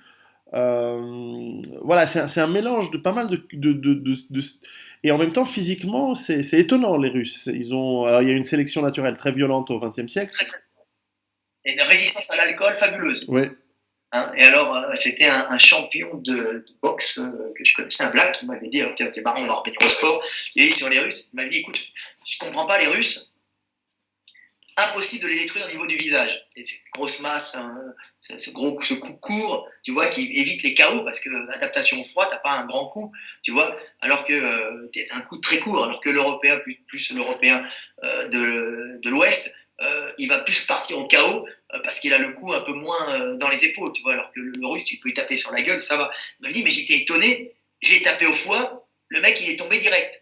Oui, parce ils ont une culture de l'alcool et même les champions boivent de l'alcool malheureusement et tu as une résistance. Les mecs ont des gros foies, mais c'est par là qu'ils pêchent aussi, tu vois. C'est Hmm. par le foie, c'est-à-dire qu'ils ont un gros foie qui ils doivent sûrement avoir un foie énorme pour justement une sélection des mecs qui ont le plus gros foie pour pouvoir survivre à cet alcool qui leur fait passer des longs hivers rigoureux, tu vois. Mais en même temps, cette culture du combat parce que le russe, même la structure sociale du russe, c'est une structure entre copains, donc c'est des groupes de mecs très violents, c'est-à-dire que la principale valeur en Russie, c'est pas la caste, c'est la camaraderie. Hein, comment on dit camarade Tovarich, Tovich, c'est ça. C'est camarade, da. c'est comme Arbart, Mart Frey. Mark Fry. Ce qui est C'est pas vrai la en même. Allemagne, et c'est vrai en plus. C'est c'est le travail, c'est le rôle fondamental du c'est la valeur fondamentale de l'allemand et la plus grande honte de l'allemand, c'est d'être asocial. Je suis asocial, c'est que je n'ai pas de travail. Et là, c'est pire qu'être pauvre, parce qu'être pauvre, Ouais. c'est pas le pire, c'est pas avoir de travail. Et un riche, un mec qui se présenterait comme en France, je suis de bonne famille, je suis le fils machin, en Allemagne, se ferait péter la gueule, parce que le mec, il faut qu'il dise, je suis le propriétaire de l'usine. Ah oui, Mais ça si oui. je suis riche, les mecs vont le détester. Il faut qu'il ait une fonction du travail. Ça, c'est l'Allemagne. Ouais, Et la Russie, la principale des valeurs, c'est la camaraderie. c'est vrai. Hein, c'est la camaraderie et la grande Russie. C'est-à-dire, on est entre camarades. Hein, et là, on va essayer de monter socialement et de réussir ces éléments et de niquer les autres autour. Hein. C'est Les mecs vrai. sont extrêmement violents. Donc, dans l'économie de marché, ça ne marche pas parce que le mec, il invente un truc, je sais pas, un éplucheur à patates.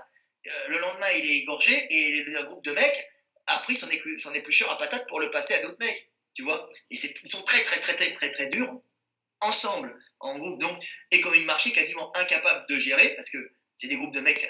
Par contre, grande structure d'État, ce sont les maîtres, un peu des Asiatiques.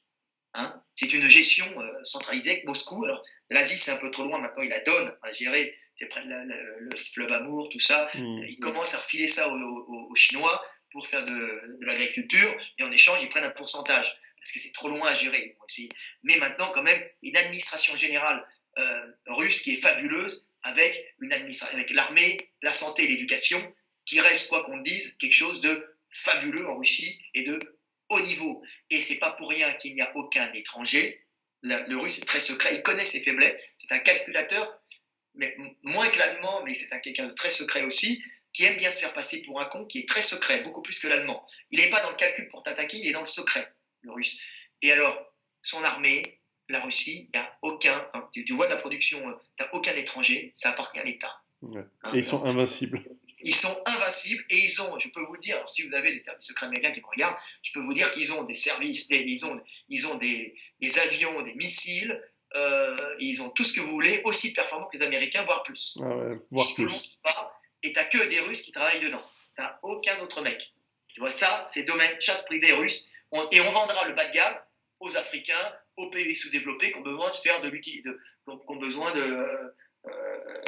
donc les terrains, donc on va leur filer des MiG machins qui sont pas efficaces, qui sont tout le temps détruits, mais bon, pour bombarder des rebelles ça suffit, des chars un peu pourris, mais ça va pour transporter, je sais pas moi, 10 Africains et puis avec des Kalachnikov et puis niquer le village d'à côté, c'est grandement suffisant. Mais la haute technologie, c'est russe, ça reste russe, et personne, il y a comme la médecine russe, qui est une médecine de très haut niveau et qu'on ne voit pas, qui peut paraître très pragmatique, hein, avec moins de gros groupes médicaux derrière, mais qui est d'un niveau excellent, mais qu'on ne voit pas. Hein. Et très, très dans le style naturopathie aussi, sont à un haut niveau, et c'est nationalisé, c'est national si tu veux. Alors ça c'est la Russie. Et c'est pas pour rien qu'actuellement naît un grand empire, actuellement qui fait très, très, très, très peur aux Américains. C'est ce qu'on appelle le grand empire qui est en train de naître, germano-russe, avec leur grand copain qui va être la Chine. Hein. Et ça fait flipper les Américains, et c'est d'où les problèmes en Ukraine, parce que les Russes, étant des gens très intelligents, connaissent le russe, connaissent leur peuple, ils savent très bien qu'ils ne pourront pas avoir une très grande économie de marché, une économie libérale, et qu'ils vont laisser ça, la grande structure et les gestions aux Allemands. Hein. Et qui est-ce qui rebâtit la Russie? C'est les Allemands actuellement. Hein. C'est les Allemands, échange rénovation de la Russie, restructuration de la Russie au niveau libéral, au niveau des économies de marché, hein, pas tout ce qui est structure d'État, armée, tout ça. C'est l'Allemagne qui fait ça, production agricole. On va mettre les Allemands dedans, qui sont très forts, un peu caca des fois, c'est un peu de l'industriel de mauvaise qualité avec un pôle en batterie, mais quand même, ils sont capables de produire quand même de la qualité, en grande quantité et sans se voler, tu vois, et sans piquer l'ampoule, sans piquer l'essence dans le tracteur, avec une très bonne réglementation. Et on est en train de voir les Allemands qui sont en train de récupérer toute l'Ukraine sous accord russe. Hein. Les Ukrainiens vont être très contents, hein, parce qu'en fin de compte, ils préfèrent être avec les Allemands culturellement qu'avec les Russes. Les Russes leur laissent. Hein. Les Russes ont pris l'Est pour bloquer tout le corridor pour faire passer le gaz et le pétrole si jamais il y avait une république du Caspien, de la Caspienne qui retombait aux mains des Américains, hein, pour les faire chier.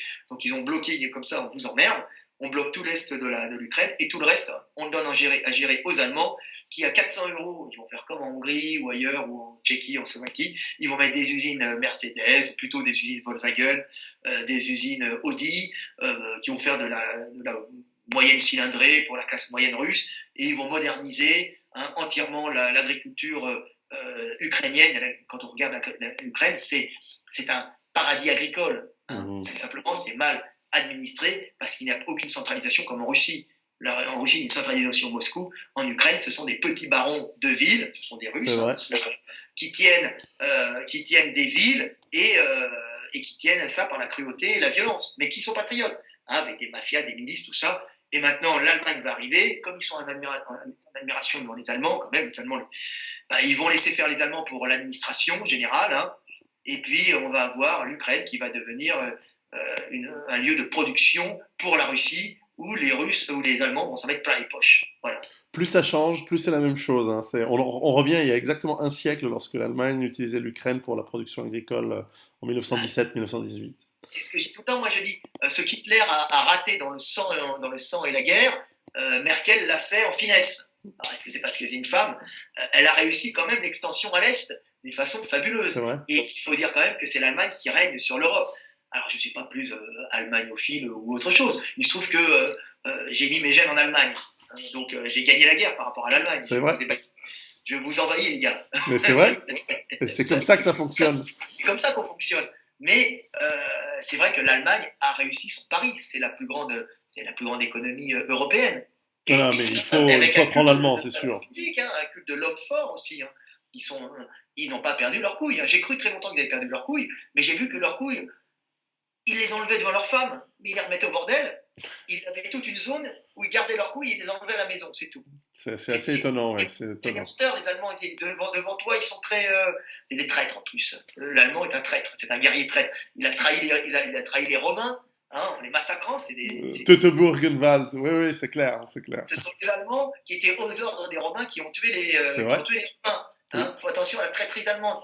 Ils ont essayé de faire la même chose aux Russes. On vous fait un pacte germano-soviétique et on vous encule après. Hein, la parole d'un Allemand n'a de valeur qu'avec un Allemand. C'est intéressant. Voilà. C'est une base. Ça, c'est le point commun qu'ils ont avec les Anglais. Voilà. Les Anglais sont un peu différents. Ils sont traîtres, hein, les Anglais. Moi, je l'ai vécu. Ils te poignardent très vite fait dans le dos. Peut-être ils se poignardent même entre eux, justement. Ça, c'est encore différent. Je les connais pas. Je sais qu'ils sont sur une île, alors du coup, ils vont dans le monde entier. Par contre, ils financent bien les mecs quand ils veulent faire de l'argent. Ouais. Ils ont encore une noblesse, hein, d'armes qui fait des écoles. C'est le prince machin, comment il s'appelle le dernier. Il était quand même en Malouine, je sais pas quoi. C'est pas des tafioles, hein, c'est. La bourgeoisie anglaise, pas la bourgeoisie, la noblesse, les castes dominantes anglaises, c'est encore des guerriers, c'est pas des tafioles. Donc, c'est des guerriers bizarres, mais c'est des guerriers, c'est vrai.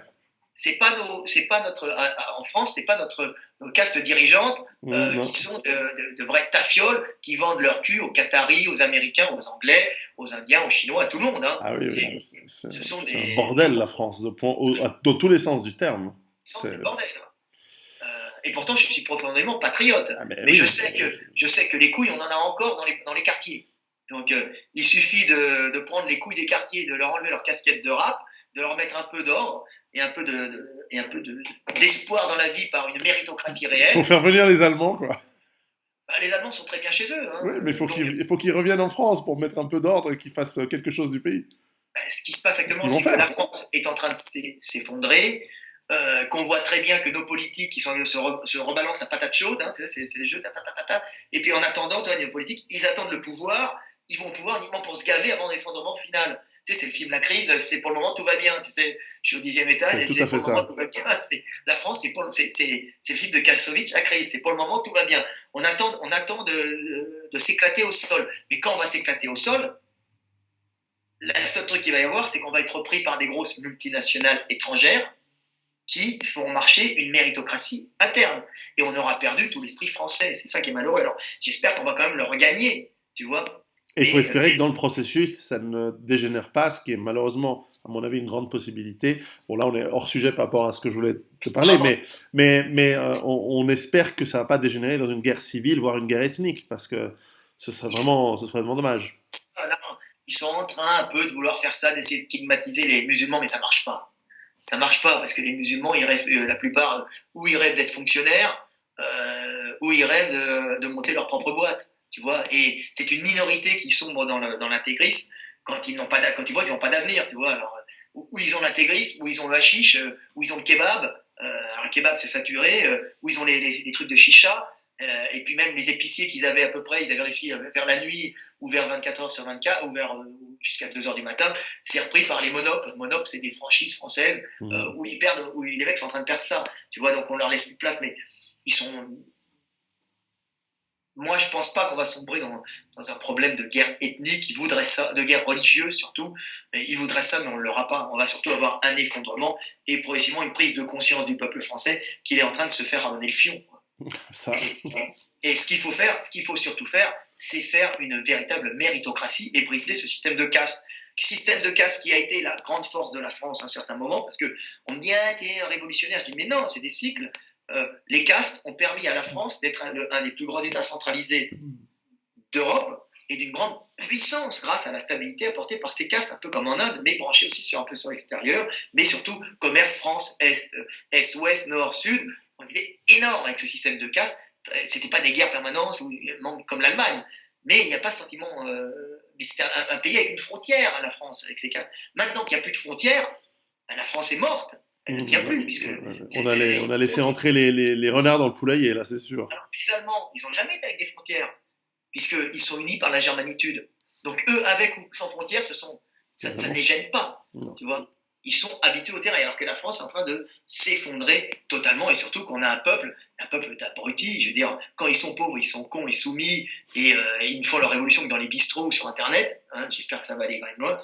Et puis les mecs qui sont à la tête de la France, cette bourgeoisie et cette ancienne noblesse, alors il y en a un qui a remplacé l'autre, sont d'un mépris pour le peuple qui fait qu'il n'y a pas de méritocratie au sein de la France en elle-même et qui fait qu'elle ne peut plus redevenir une grande puissance économique, puisque une grande puissance économique ne peut être puissante que quand ces industries sélectionnent les meilleurs individus pour les mettre au meilleur poste. Et quand c'est que des fils d'eux, ça ne va plus. En tout cas, je suis tout à fait d'accord sur le fait qu'en France, s'il y a une force vitale, dans le sens biologique, mais également ouais, énergétique de la chose, elle est clairement dans l'immigration aujourd'hui. C'est pas spirituel, je veux dire, l'esprit, c'est l'esprit de la France, c'est la culture française, c'est l'ingénierie française, c'est les écoles d'ingénieurs françaises, c'est cette grande culture française des penseurs, hein, des écrivains français. Je ne parle pas des écrivains du prix de Goncourt, d'espèces de lécheurs de couilles, de lécheurs, des scieurs de pompe, d'éditeurs de la bourgeoisie. Moi, je parle des vrais réformateurs.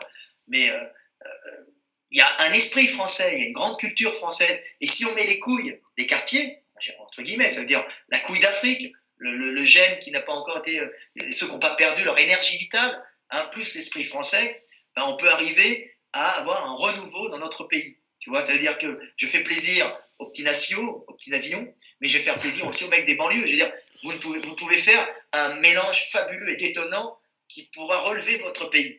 Tu vois, l'exception française. Alors, l'exception française, c'est pas le cinéma de merde qu'on a actuellement. Hein.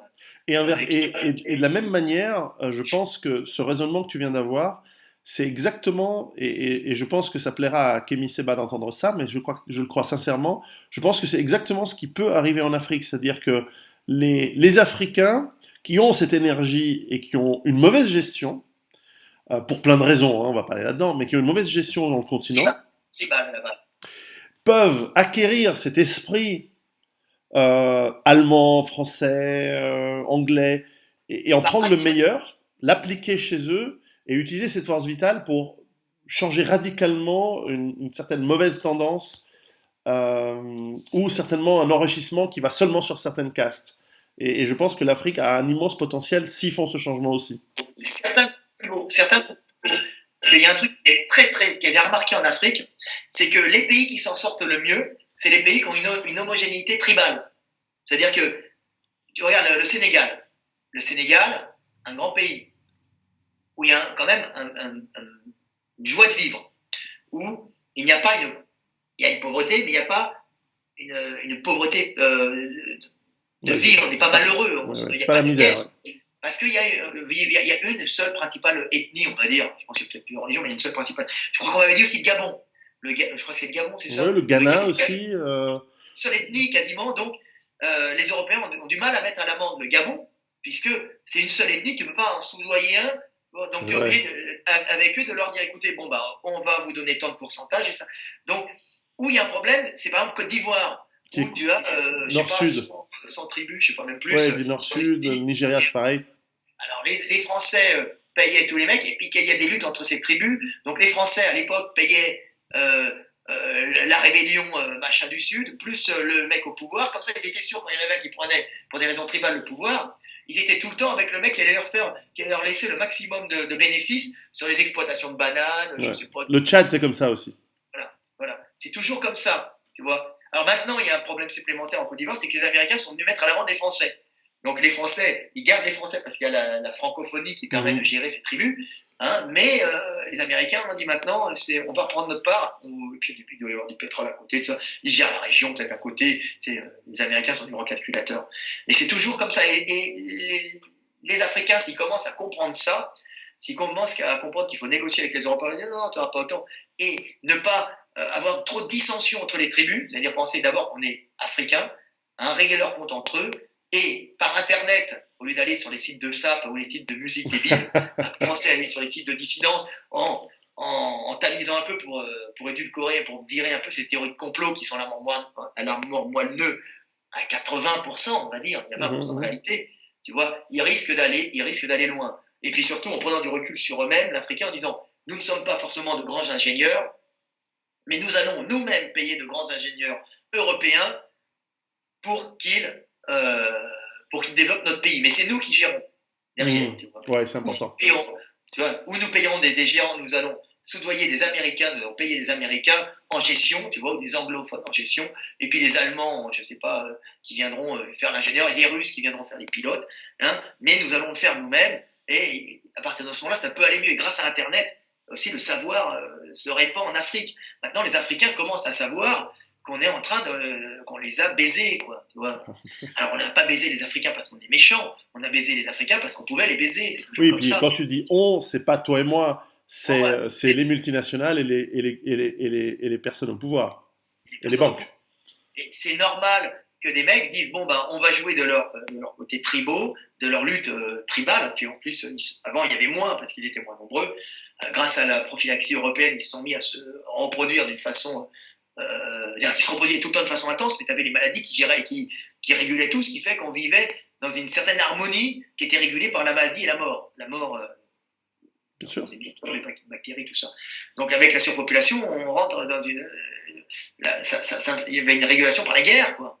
Et après la famine, et ensuite la maladie. Tu vois, mais c'est horrible le système qui s'est passé. Mais maintenant, les Africains commencent à comprendre tout ça. ouais, tu vois, certains Africains sont sur mes vidéos, et puis, merci Monsieur Delavier, on comprend, parce que c'est bon de leur donner. En plus, les Africains sont tous sauf des cons en psychologie, en psychologie, ils sont très fins. Oui, c'est vrai, c'est vrai. Très fin. C'est pour ça que ce que j'apprécie notamment dans tes vidéos, j'ai une petite parenthèse, c'est que quand tu parles de différences morphologiques et également dans l'intelligence, tu fais tout à fait justement la différence entre l'intelligence, ce n'est pas que la capacité de voir les choses dans l'abstrait. Il y a une grande quantité de façons d'avoir de l'intelligence. Dans certaines, les Africains sont plus doués que les Européens ou que les Asiatiques. Dans d'autres, ce sont les Asiatiques qui sont plus doués. Dans d'autres, ce sont peut-être les Européens qui sont les plus doués. Mais l'intelligence globale, c'est un mélange de ces intelligences. Et comme tu le dis, dans la finesse psychologique, moi je sais que lorsque je voyais mes clients en Afrique, ou que je voyais des fournisseurs, etc., je savais qu'eux, ils me lisaient comme dans un livre ouvert. Alors que moi, je n'étais pas tout à fait sûr de comprendre ce qu'ils pensaient vraiment. Ils sont très fins, ils sont très bons là-dedans, par exemple. Ils sont obligés de faire un territoire, il y a beaucoup d'ethnies les uns à côté des autres, donc comprendre la psychologie des gens. Il faut savoir qu'un quand il arrive à 20 ans, il a déjà vécu la mort, la maladie. Donc, c'est pas uniquement un petit Européen qui comprend la philosophie uniquement par un bouquin qu'il a lu à l'école et on va lui demander un bac philo, tu vois. L'Africain, lui, il n'a pas besoin de faire un bac philo. Il a vu son petit frère mourir, il a vu sa petite sœur accoucher, ça se trouve, il a vu sa mère mourir. Tu comprends ? Il a vu son père peut-être qui a eu la main coupée à la machette par la tribu d'à côté. Ou bien, tu vois, donc il a une approche de la vie, il a une compréhension de la cruauté des rapports humains qui est d'une grande profondeur. Il n'a pas besoin d'aller se taper un bac philo, tu vois, d'apprendre, ça lui sert pas à rien, je veux dire, tu vois, c'est quand je vois le bac philo en France, j'ai envie de dire, mais attends, il y a des trucs plus intéressants à faire. Ouais, non, mais c'est une honte. Oui, c'est une honte, je suis d'accord. Je veux dire, bon, la philo, c'est la vie qui t'apprend la vie. Tu vois, tu fais de la philo, mais tu vas pas faire un bac philo. On va demander d'apprendre. L'Africain, sur ce domaine, il est d'une grande finesse. J'ai discuté avec un ami africain qui est en sécurité, qui était dans les troupes ONU de l'Afrique. qui sont aux ordres des Américains hein, maintenant, il faut bien savoir. Hein, et ils vont faire des actions, alors des fois pour la paix, mais souvent pour récupérer des minéraux, des trucs comme ça, pour faire gagner telle ethnie ou telle autre, pour les intérêts de tel groupe. Gros groupe industriel, tu vois, en vérité c'est ça.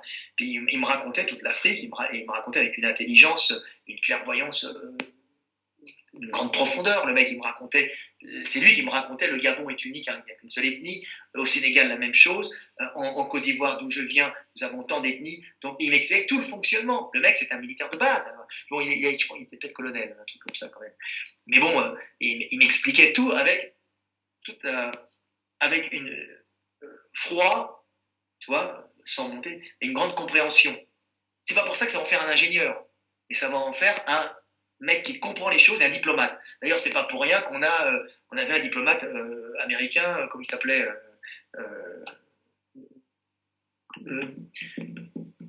le diplomate américain noir. Colin Powell.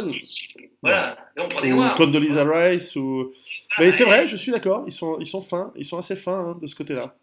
Ils sont d'une grande finesse, une grande compréhension des choses. Tu vois, c'est pas pour ça que ça fera des bons ingénieurs. Pour un ingénieur, pour un Allemand. Tu vois, c'est des mecs, on les éduque dès leur plus. Il y a une sélection déjà Ouais, sur les. c'est sûr que c'est Von Braun qui a envoyé les hommes sur la Lune, c'est pas Bokassa. Ça, c'est clair. Voilà. Maintenant, voilà, c'est l'industrie. On est d'accord, mais c'est pas un signe d'infériorité ou de supériorité. Je suis d'accord avec ça. Moi, j'ai tout le temps les nasillons qui viennent sur mon site, je les aime bien. Hein, mais ils t'envoient tout le temps les trucs. Oui, les QI, regarde, les Africains, ils ont un QI de. Ils ont, je sais pas Oui, le moi. volume crânien, etc. C'est des données empiriques, on le connaît, mais c'est pas suffisant. Sauf que je leur dis, mais attends, mon ami, c'est des QI qui ont été faits pour l'intelligence technique européenne. Oui, c'est vrai, Maintenant, exactement. tu changes les données, tu mets de l'intelligence Émotionnel? émotionnelle africaine ou de relationnelle, on va dire, ou psychologique, tu vois, ton Européen, il va être cloué. L'Européen, Ouais. il est obligé de lire Psychologie Magazine et de se taper 400 pages d'un philosophe, tu vois, pour comprendre un peu la vie, tu vois, au départ. Il est mal barré s'il lit Psychologie Magazine. Voilà, je rigole, c'est à peu près ça. J'ai dit, Ouais, mais ouais, non, les tests de QI, ils ont été faits pour les Européens. c'est Tu vrai. vois, c'est autre chose. Exactement, bien C'est sûr. comme l'asiatique. L'asiatique, on dit, oh putain, regarde, ils apprennent les mecs. T'as vu, c'est les gestionnaires du monde. C'est des gestionnaires fabuleux, les asiatiques. Sauf qu'ils n'inventent rien. Et c'est normal qu'ils n'inventent rien. L'invention, ça vient du conflit. Il faut un minimum de testo, un minimum C'est d'agressivité et vrai. d'instabilité. Donc, le mec qui va inventer, c'est un mec qui est un rebelle, déjà. Tu vois, il m'emmerde, ce Premier mec-là. risque. Faire comme ça, il va essayer de prendre le contre-pied de la chose, essayer de trouver une variation. Alors que l'asiatique, lui, tout fonctionne bien puisque c'est bien régulé par son écriture symbolique. Donc, il n'a plus besoin d'inventer. Comme on dit tout le temps, si on avait dit, il trouve la poudre, il n'invente pas le canon. Ça, c'est les Européens. Tiens, ils ont trouvé la poudre, on prend, on va le mettre là, bam, bing. Tu vois, l'esprit européen, tu vois, c'est Non, non, c'est pousser par clair. la guerre. C'est Et clair. ça, comme disaient, c'est le faire, comme disent les Juifs. L'Europe, c'est le faire, c'est l'invention, c'est les ingénieurs du monde. Tu C'est vois, vrai, c'est vrai. c'est la guerre. Et même l'Amérique, c'est l'Europe de ce côté-là. Parce que toutes les inventions américaines, c'est nous. Enfin, c'est le peuple européen. Les L'Europe, mecs sur la Lune, l'énergie nucléaire, les armes de destruction massive, c'est nous. Hein, je veux dire, nous, c'est ça. Et c'est bon, des peuples formatés par l'hiver et c'est clair. séparés par des langues différentes qui se font la guerre. Et c'est ça l'Europe, tout simplement. C'est formaté par l'hiver, angoissé et pensant qu'à l'avenir, hein, et au calcul, et en même temps avec des langues différentes, l'Europe, hein, et qui se font la guerre, car ce sont des groupes, des individus, des groupes organiques, si tu veux, génétiquement un peu différents, qui se font la guerre pour les gènes, hein, pour la calorie, la prendre et la conserver, cachés derrière des langues, éventuellement des religions. Mais en général, c'est caché derrière des langues. Puisque la religion, les catholiques, on va dire que les Allemands ont pris la religion protestante parce que les Italiens leur avaient fait payer, les avaient utilisé d'une façon commerçante la religion en disant ces grands barbares des forêts, ces connards, On va on leur va faire payer. christianiser pour les faire travailler et pour leur piquer du pognon. Oui, c'est Tu vois. clair. Mais sauf que les Allemands, ce sont des grands enfants, comme disait Adolphe, hein, qui était un malade mental, mais qui avait une très bonne vue globale, sauf à l'Est. Il ne voyait plus rien à l'Est. À l'Est, il Ouais, prenait il les gens s'est pour des cons. complètement trompé. Voilà. Donc, les Italiens ont pris aussi les Allemands pour des cons, ce qu'ils n'étaient pas, et les Allemands ont dit non, mais vous foutez de ma gueule. Et comme l'Allemand, entre Allemands, n'est pas un tricheur et déteste la triche ou l'arnaque, alors que l'Italien, c'est pas qu'il était là, Ah, on il y a est de clétard, ça. il est clétard, toi. Ils n'ont pas été contents, et Luther, il a vu qu'il s'était fait, après avoir cru à toutes ces conneries, parce que l'Allemand a cru à toutes ces conneries, il a vu qu'il s'était fait bien ramener le fion, Et il y a eu la réforme. Et puis, et tous les Allemands étaient avec lui, parce qu'ils sont Ouais, persuadés, ils nous niquaient, les Italiens. Tu vois, c'était la religion pour nous tirer du pognon. c'est Et clair. c'est typiquement allemand. Moi, Mm. l'allemand, c'est un grand enfant. Hein. Non, C'est non, un mais je grand vois enfant très bien ce que tu veux passionné. dire. C'est tout à fait ça. C'est d'ailleurs, on dit en Italie que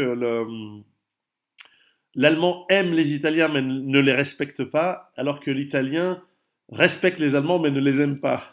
Euh, C'est L'Italie, c'est tout à fait il a des ça. fois honte de ne pas être aussi bon technicien que l'allemand. Oui. Alors qu'il y a des bons techniciens en Italie, mais ils n'ont pas l'organisation derrière. Ils sont Ils n'ont des pas très le. bons innovants. C'est des grands, comme tu dis, entre les villes qui a tous ces conflits, il y a une invention en Italie qui est juste hallucinante dans le monde, mais il n'y a pas l'ingénierie et l'industrie derrière pour que ce soit les Italiens qui ont envoyé les mecs sur la Lune. C'est les Allemands qui l'ont fait. Alors que c'est sûrement les Italiens qui ont inventé plus de trucs. Avec la gestion anglaise. Ah ouais, en plus, Avec ouais. le système de gestion anglaise américaine. C'est Mm. le mélange Ouais, ouais, d'Amérique. c'est vrai. L'Amérique, c'est un mélange de l'ingénierie allemande et de la gestion anglaise, de la gestion commerciante anglaise, où la finalité, c'est l'argent et les bénéfices Ouais. apportés par l'argent. Pour, Parce conclu- qu'on est sur une île et l'argent permet à ce moment-là de commercer dans le monde entier. Tu vois, pour on est conclure, limité. Frédéric, sur ce point, puis ça fait 1 heure et demie, bon, finalement, on est parti très loin de la musculation, du physique et de la survie physique, mais c'est très bien, c'est tout à fait intéressant. Tu sais, Finalement, ce qui est beau dans le monde, c'est ces différences oui, entre cultures, entre ethnies, entre gens, entre génétiques, et d'une manière mesurée, un certain nombre de mélanges qui permettent des enrichissements, et des dans la. nouvelles possibilités, et donc Voilà. un cheptel, un fond génétique et culturel qui nous permet, dans l'avenir toujours incertain qui arrivera, et difficile avec une population quand même de 7 milliards d'habitants dans le monde, de trouver peut-être les solutions.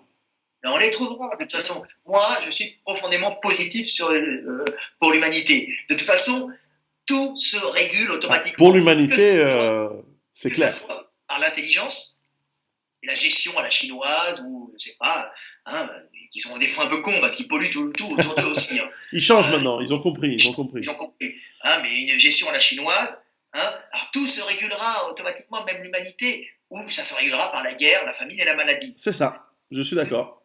Pour éviter de sacrifier les innocents, je dis mon Dieu, s'il vous plaît, frères humains, ne vous massacrez pas. C'est horrible de voir des petits-enfants mourir. C'est horrible de voir des mamans tenir des enfants dans leurs bras qui sont morts. C'est horrible de voir des jeunes hommes qui vont s'étriper au combat avec des mamans qui les attendent derrière et qui voient leurs enfants revenir en charpie pour des conneries. La calorie, c'est pour la calorie tout simplement, mais la Tout à calorie, il fait. suffit de s'entendre pour la prendre et la partager. C'est-à-dire que par l'intelligence. On en a plein qui vient du ciel, on peut tout gérer. Simplement, il faut éviter de vouloir trop prendre. Ouais, ouais, Parce que c'est s'il clair. prend trop, c'est ce que je dis tout le temps, nous sommes encore dans le règne de la prédation, Ouais, ouais. c'est-à-dire prendre la calorie, la conserver. Mais ce qu'il faut, c'est prendre à l'autre, mais recevoir, mais donner à l'autre en même temps. Tu vois, c'est je donne, je donne, tu me donnes. Et là, le monde sera merveilleux. Alors, je suis pas, c'est pas le monde de oui oui ou de comme on dit les bisounours comme disent tout le monde, mais ça peut se faire par la gestion intelligente. Et puis évidemment, il faut élaguer et éliminer les parasites. Quand on voit que Paris appartient à des fonds de pension, des fonds de pension, que des barres d'immeubles entières appartiennent à quelques SCI ou grosses familles, et que les gens ont du mal à se loger, que c'est misérable la vie parisienne. Les mecs, ils ont un boulot de merde à 1 200 euros, ils payent 800 € de loyer hein, pour un trou à rats, et le seul truc qu'ils peuvent avoir, c'est un cinoche une fois par mois pour voir une merde, ou une merde française psychologique de mes couilles, ou un film cathartique avec des mecs qui se tuent partout aux États américains, tu vois. C'est triste. Et puis une fois dans l'année, quand ils ont économisé, et si c'est un mec, il ira se vider les couilles en Thaïlande chez les plus pauvres que lui, en se cirer les pompes en ayant l'impression d'être un cador, d'être un roi, ou bien si c'est une nana, eh ben, elle partira en Thaïlande, elle bouffera des salades aux crevettes qu'elle payera 50 centimes d'euros en ayant l'impression de faire l'affaire du siècle, tu vois. C'est triste, on est un pays triste, tu vois. C'est vrai, Les mecs, il y a c'est le mot. moyen de transformer le monde en une belle chose. Il ne faut Ouais. pas que des gens possèdent trop. Il faut être libéral. Moi, je suis pour le libéralisme, je suis pour le capitalisme, mais un capitalisme raisonné et modéré par une législation droite et sévère pour les escrocs. Et pas corrompu. Et pas corrompu, et malheureusement, en France, Ah, on voilà. est corrompu. C'est Alors le Nigeria, hein, la France, au point où on en est. Hein. l'Allemagne n'est pas corrompue, contrairement à ce qu'on pense, et l'Europe centrale, contrairement à ce qu'on pense, je suis aussi, il y a une corruption, mais c'est une corruption complètement différente, qui est une corruption patriotique. Ça veut dire que l'argent, c'est des aides européennes allemandes qui les donnent, les mecs se construisent des hôtels, mais s'ils ne redistribuent pas, par exemple, dans les hôtels, des crèches pour les enfants en douce, pour les mecs du village, des spas, machin, les mecs, ils ne travailleront pas pour 400 € pour les Allemands au mois. Donc, il y a une corruption qui est redistribuée après, d'une façon non-voyante, à tout le peuple. Et en avantage. C'est-à-dire que le mec qui bosse dans l'usine, ou qui fait des saucissons, qui exporte des saucissons, je sais pas moi, ou bien des pièces détachées de voitures, il va bosser à 400 € le mois, mais quand il sort d'abord, on lui parle pas mal à l'usine, mais quand il sort de son boulot, il a un spa où il peut se reposer avec sa famille et ses enfants, il peut mettre son gosse à sa crèche, dans une crèche super, où on apprend plein de trucs super intelligents à ses enfants, il peut partir en vacances avec son usine, qui organise des voyages en Croatie, au Maroc ou ailleurs, à pas cher, ou dans des hôtels qui sont tenus par des Hongrois, par exemple, moi je parle pour la Hongrie, en Australie, en Autriche, pardon, en Autriche, pas en Australie, je confonds, tu vois. Et il a une belle vie malgré ses 400 € par mois. Parce qu'il y a une corruption qui est redonnée d'une façon équitable. Bien sûr, il y en a qui s'en mettent dans les poches, mais s'ils s'en mettent dans les poches d'une façon trop voyante, et s'ils ne le redonnent pas au peuple, alors là, ils vont pas être contents. Tu vois, et ça marche tout le temps comme ça. L'Allemagne et l'Europe centrale, ça a toujours marché comme ça. C'est vrai, le Mitteleuropa. Voilà. Frédéric, je te remercie beaucoup. C'est un petit truc. La corruption russe dont on parle, elle n'est pas prise comme en France sur l'argent des classes moyennes et des petites PME. Elle est prise sur le sous-sol. Oui, c'est vrai. Et que le russe n'est pas exploité par son pays, contrairement à ce qu'on pense. Donc, il ne faut pas attaquer Poutine en disant c'est une corruption, c'est pas la même corruption. Nous, nos politiques, c'est que là ça. Soit de gauche ou de droite, il y en a quelques-uns des biens, je vais citer les noms à la fin parce qu'il y en a quelques-uns qui sont, qui sont bien. Ils vivent grassement sur l'impôt du pauvre français travailleur qui est exploité et qui est un esclave qui ne peut même pas payer son appartement. Tu vois, qui est soit avec un logeur, soit avec un crédit, donc ça appartient à la banque, et qui à la fin, son appart sera repris parce qu'il ne pourra pas payer les frais. Il faut les noms des biens, comme ça on les enlève de la liste lorsqu'il y aura l'épuration, on fait attention de ne pas les... Fillon, Fillon est un mec très bien, je ne suis pas pour son projet politique, mais c'est un mec droit qui croyait ce qu'il faisait. Ségolène Royal, on peut penser tout ce qu'on veut d'elle, je ne suis pas socialiste du tout. D'ailleurs, elle met... je pense t'as raison. Je pense qu'elle est folle, mais elle est intègre. Voilà, c'est une femme droite. C'est une femme bien, je pense. Un peu starbée, mais bien. Enfin, voilà. C'est pas une corruptrice, quoi. Je suis d'accord. Mélenchon est un mec qui, des fois, est du mauvais côté, mais qui, je pense, est un peu. Et a une tendance à vouloir aller vers le droit, même s'il y a des fois, il est traître avec son parti. Il vieillit bien. Il a un fond à vouloir être droit. Bon, Le Pen. Le vieux, le menhir. Le vieux. Le meilleur. C'est un mec qui était bien. La France est passée à côté. La France est passée à côté d'un truc. C'était un mec droit. Tant pis. On a quand même des mecs. On a des mecs à tous les niveaux qui étaient bien. T'as vu, je monte des socialistes. Ouais, je suis bien d'accord. Le maire de Grigny, qui est communiste, c'est un mec bien. Je veux dire, des mecs bien, on en a partout. On s'en fout du parti politique. Ce qu'il faut, c'est avoir un cœur pur. Et ceux que je viens de citer là, même si certains n'ont pas le cœur pur, ils ont un cœur qui tend vers la pureté. Je sais pour dire quand même que tout n'est pas perdu, tu vois. C'est ça. Inch'Allah, on espère. Voilà. Frédéric, à très très bientôt. À très bientôt. Et on se reverra en Hongrie ou en France. Ok, oui. Ciao. Je vais monter mon centre là-bas. Salut, hein.